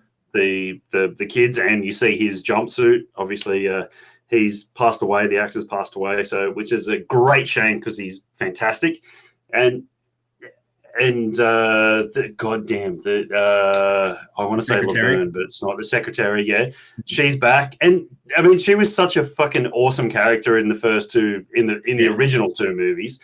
Such an awesome character, and she pulled those guys into line, man. She was like, it was her way or the highway. Yeah, you get into that office and you do shit my way. Like, I'm going to turn up at this time, and you're going to listen to me from the time I walk in the door to the time I walk out the door. What you do on your time is what you do on your time. But from when I'm here, you listen to me. That perfect New York accent as well. Yeah, and she was great. So I'm so glad she's back, and it really felt like a Generations movie. And the fact that it's going to Egon's grandkids and they're taking it on, and just the Ecto-1 scenes, and then the gunner's seat on Ecto-1 is a homage to some stuff that came out after the original movies came out. It was on the TV series, not the Real Ghostbusters. Was it the Real Ghostbusters? Is that what the first TV series was called?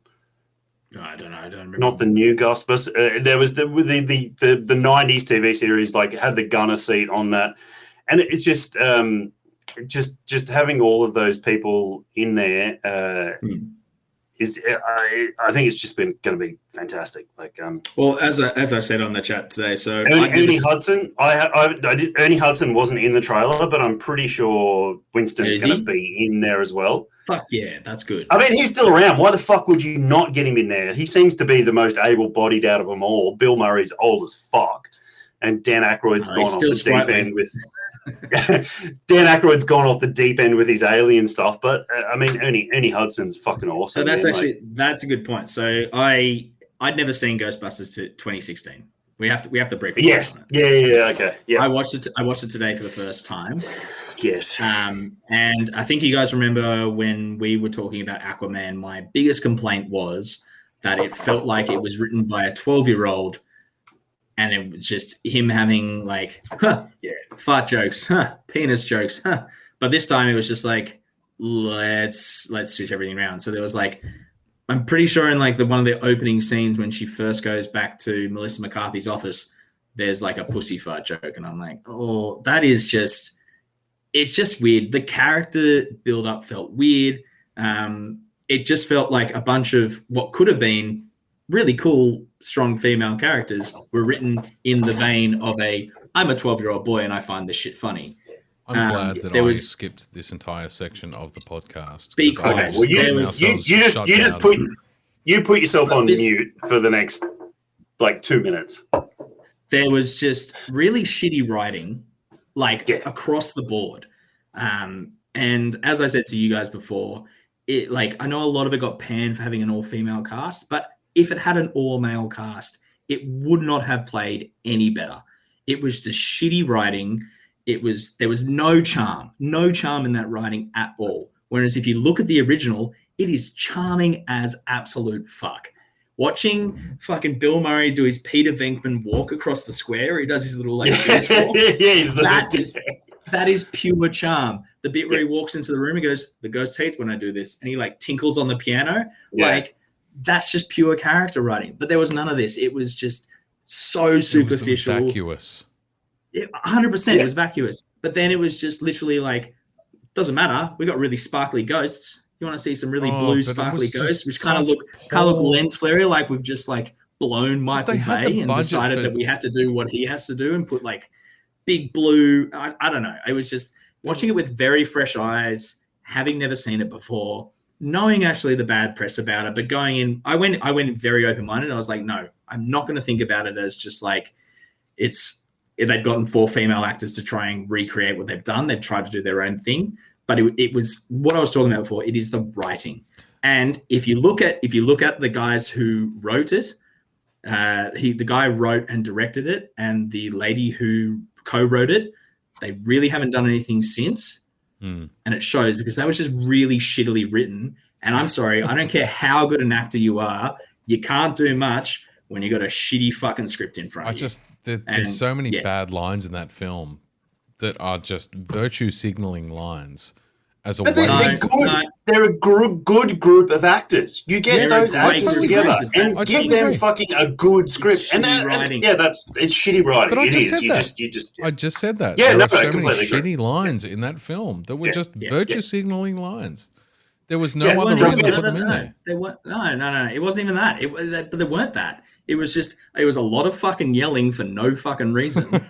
And it was just like Chris Hemsworth character, like fucking write him out. It was almost basically a cameo in that film.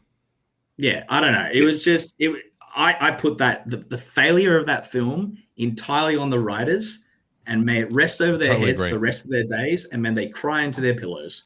That is my curse to them. And that's the exact opposite that I get from this new Ghostbusters trailer. I get charm. I get characters from a 2-minute trailer. The Paul Rudd character is obviously the linchpin in all this because he knows the Ghostbusters history. He knows their family history. He goes, that's a great as old as Ghostbusters too, but he just hasn't aged. But he just doesn't age. Yeah, so Paul Rudd doesn't age.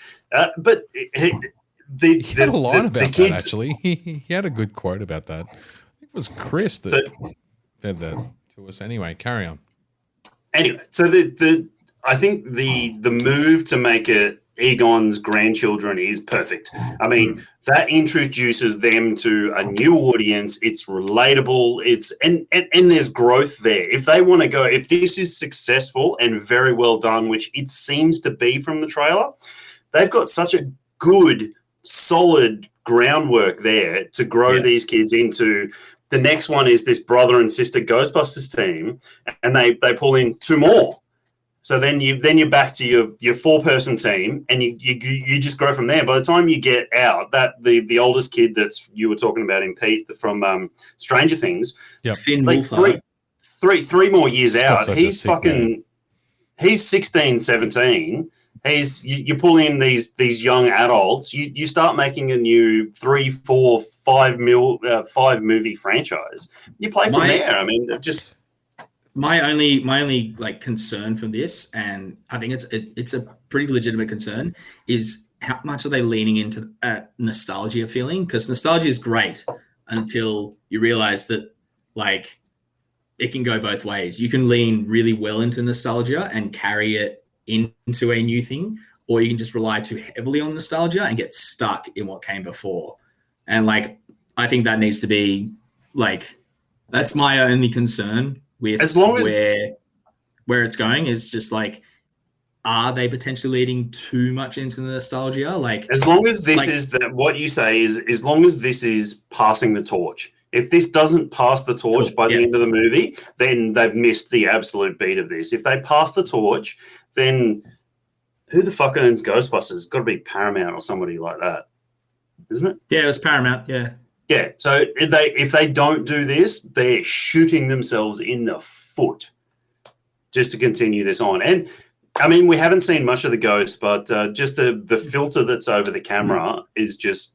I mean, it definitely leads into that nostalgia side of it. Well, I mean, just because you saw the dogs, you saw the Stay Fast Marshmallow Man. Yeah, like they're pretty nostalgic. That like they're very much Ghostbusters. Ghostbusters one ghosts, and then like the undead dude staples, in the bar. But the undead dude in the bar, like that's a big throwback to Ghostbusters one. Like I just think it's cool. You put that stuff in, and you have a new. If once again, if it's done well, it's passing the torch. I mean, you could have talk about passing the torch. It is. It's written by Jason Reitman.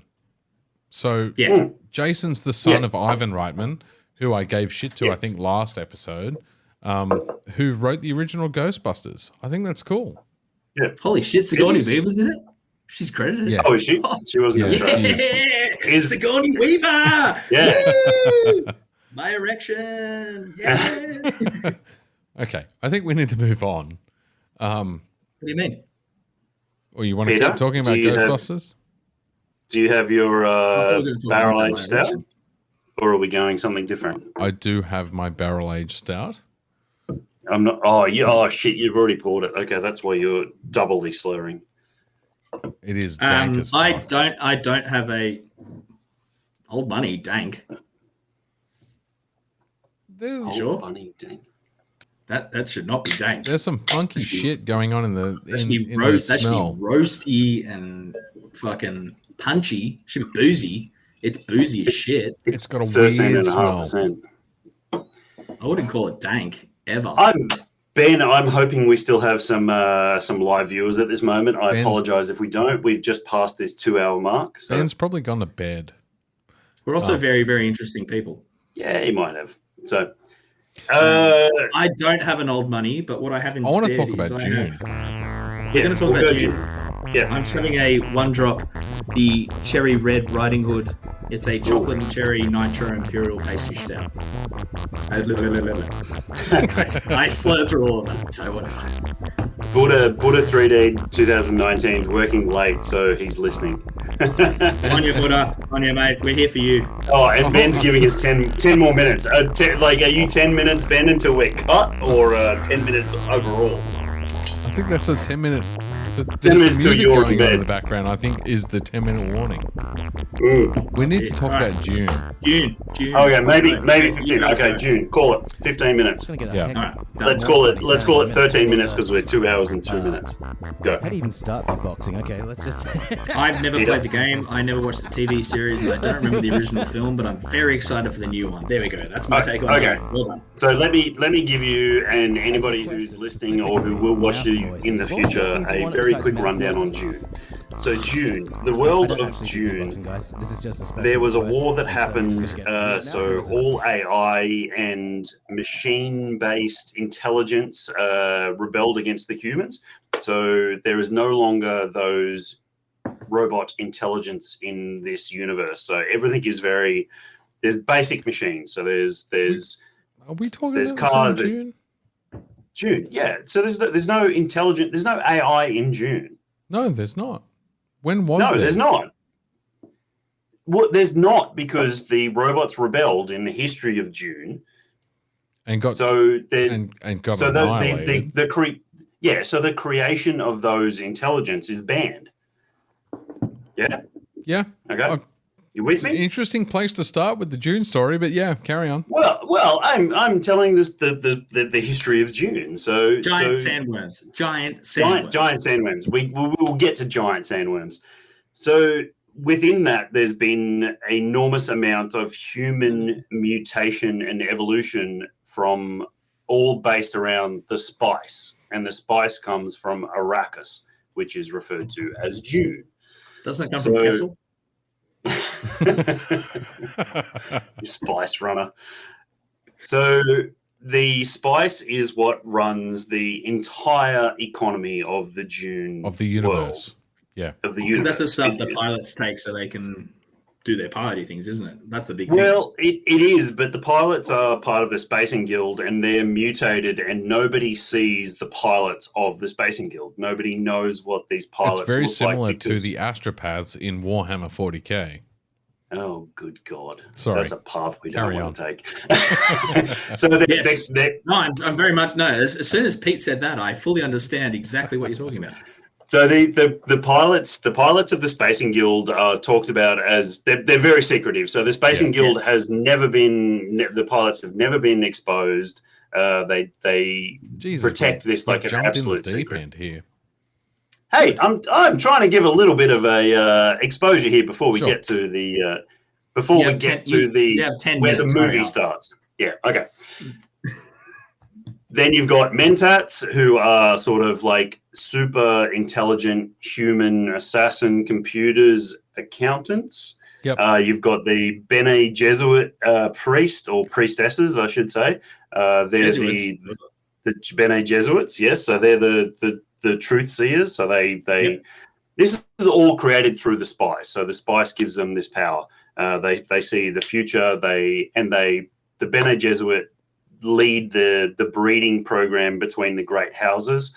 They're all female. They always have daughters until you get to the start of June, the original book, where the end. Lady Jessica and the House Atreides. Lady Jessica, hey, this is you explaining 40K, but I've taken 2 minutes and you take fucking 25, all right? I was going to start with Frank Herbert. I actually think this is me explaining a beer to Pete. Like, I understand where he comes from. Like Frank Herbert wrote his. Doesn't matter. Anyway, Dan, continue. We got less than 10 minutes. Okay, so you get to the start of June. So we're going to get to the trailer. So the trailer now shows Paul Atreides as the main character, and the Duke, who is played by the guy from Star Wars, his dad. Oscar Isaac, yes. He's going to be Moon Knight, the new Marvel series. There we go. He's going to be Moon Knight. Yep, carry on. So Timothy Chalamet plays Paul.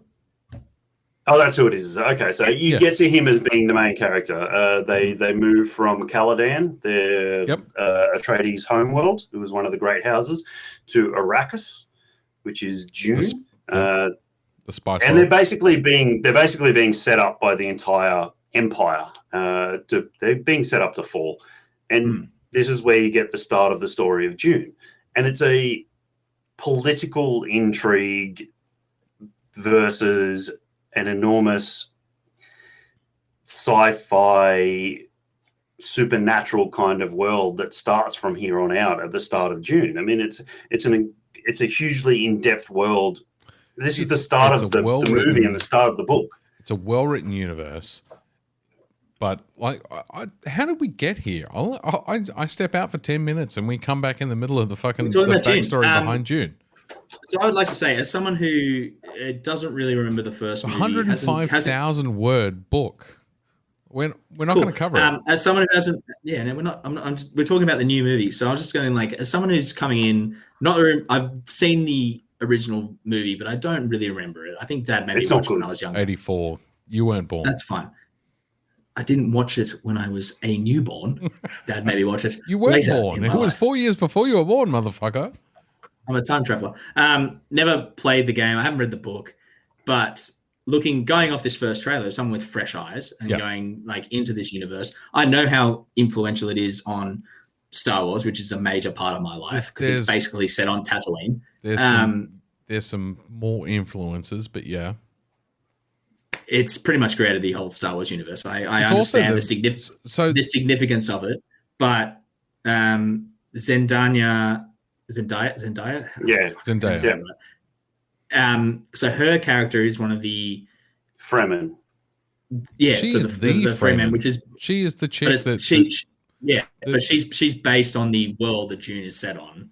Yeah, so she's a native to Arrakis.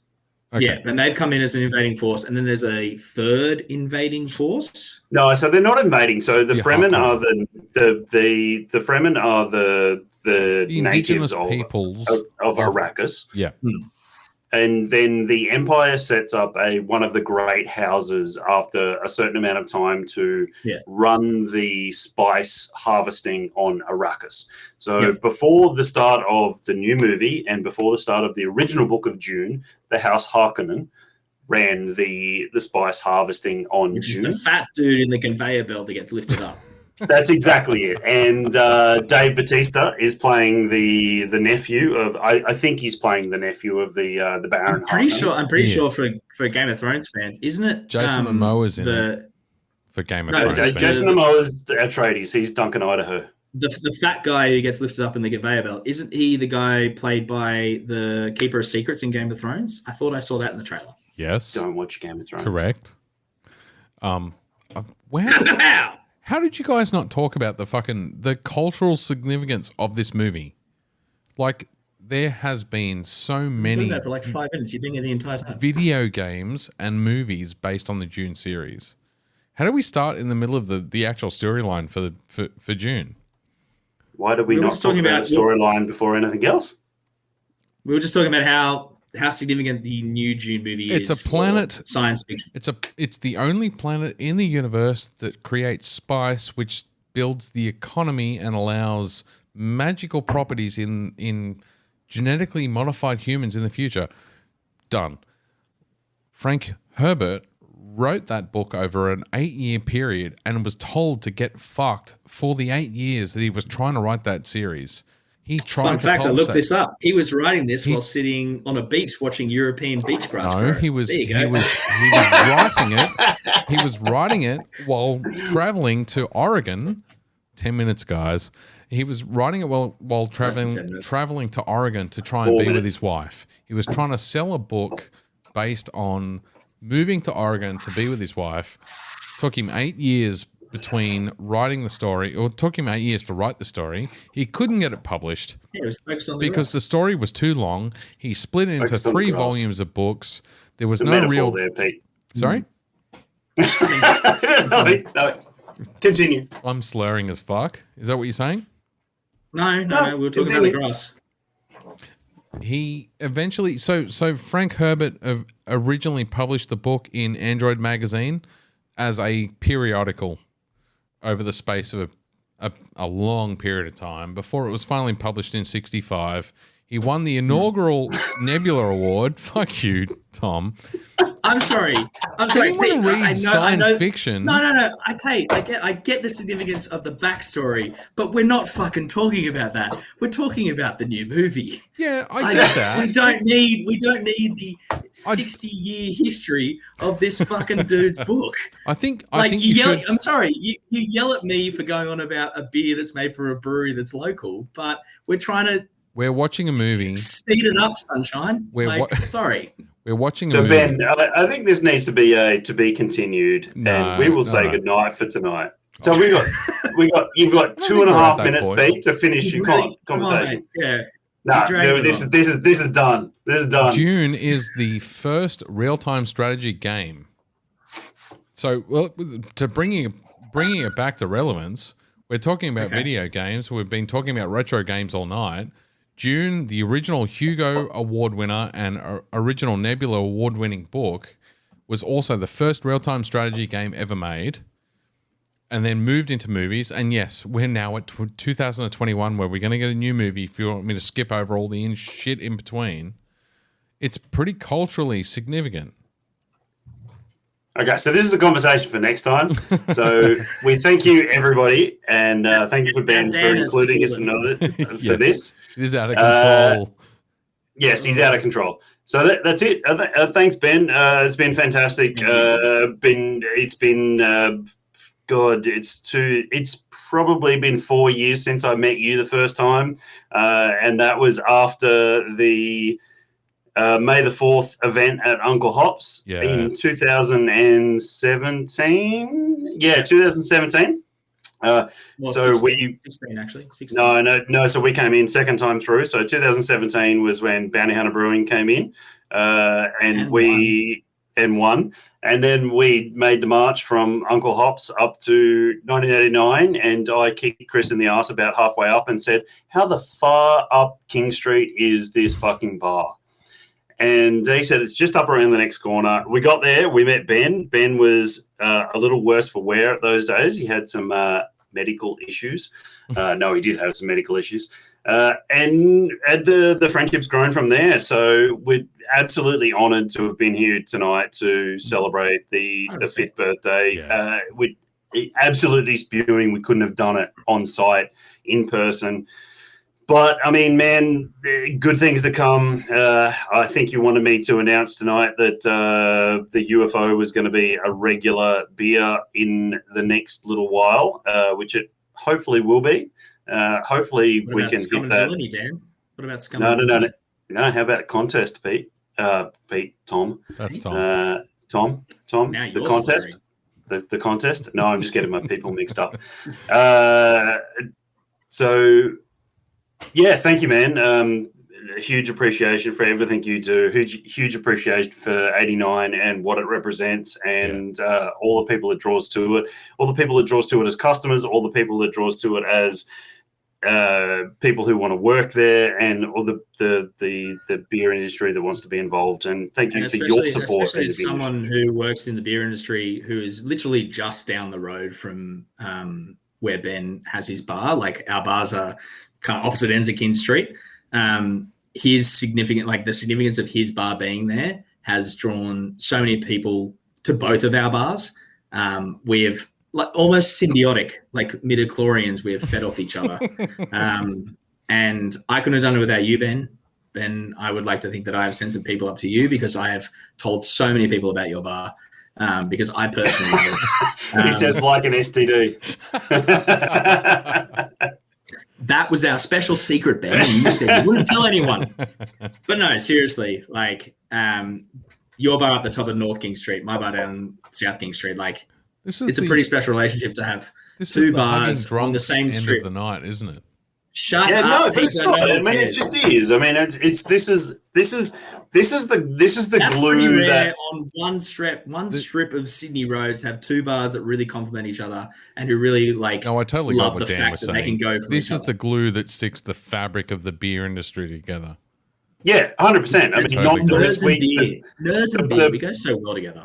The bar industry is a little bit more divided than the brewing industry, but I'm so glad, and it makes me happy to see this amount of collaboration between the bar industry Newtown's such a fantastic place. I mean, it's like literally 2 or 3 streets, but I mean, there's such an enormous glue that binds those people together, and it just permeates out through to the brewing side of things, and we all stick together. I could walk up the street to Ben's bar and he'd welcome me with open arms, but I know that he could come down and I'd welcome with equally open arms, because that's. And then you go down to the Union as well, and you go down and see Luke down at the Union, and then the same thing. So. Oh no, he's a dick. Never mind about it. Yeah. All right. Yeah. I think that's the end of the podcast. That's it. Thank you very much, and really. Thanks, Ben, for having us. We really appreciate it. Birthday. I'm very glad to be back here. Yeah, mate. Happy 5th birthday. We love you. Thank you, man. Bye. Good night, guys.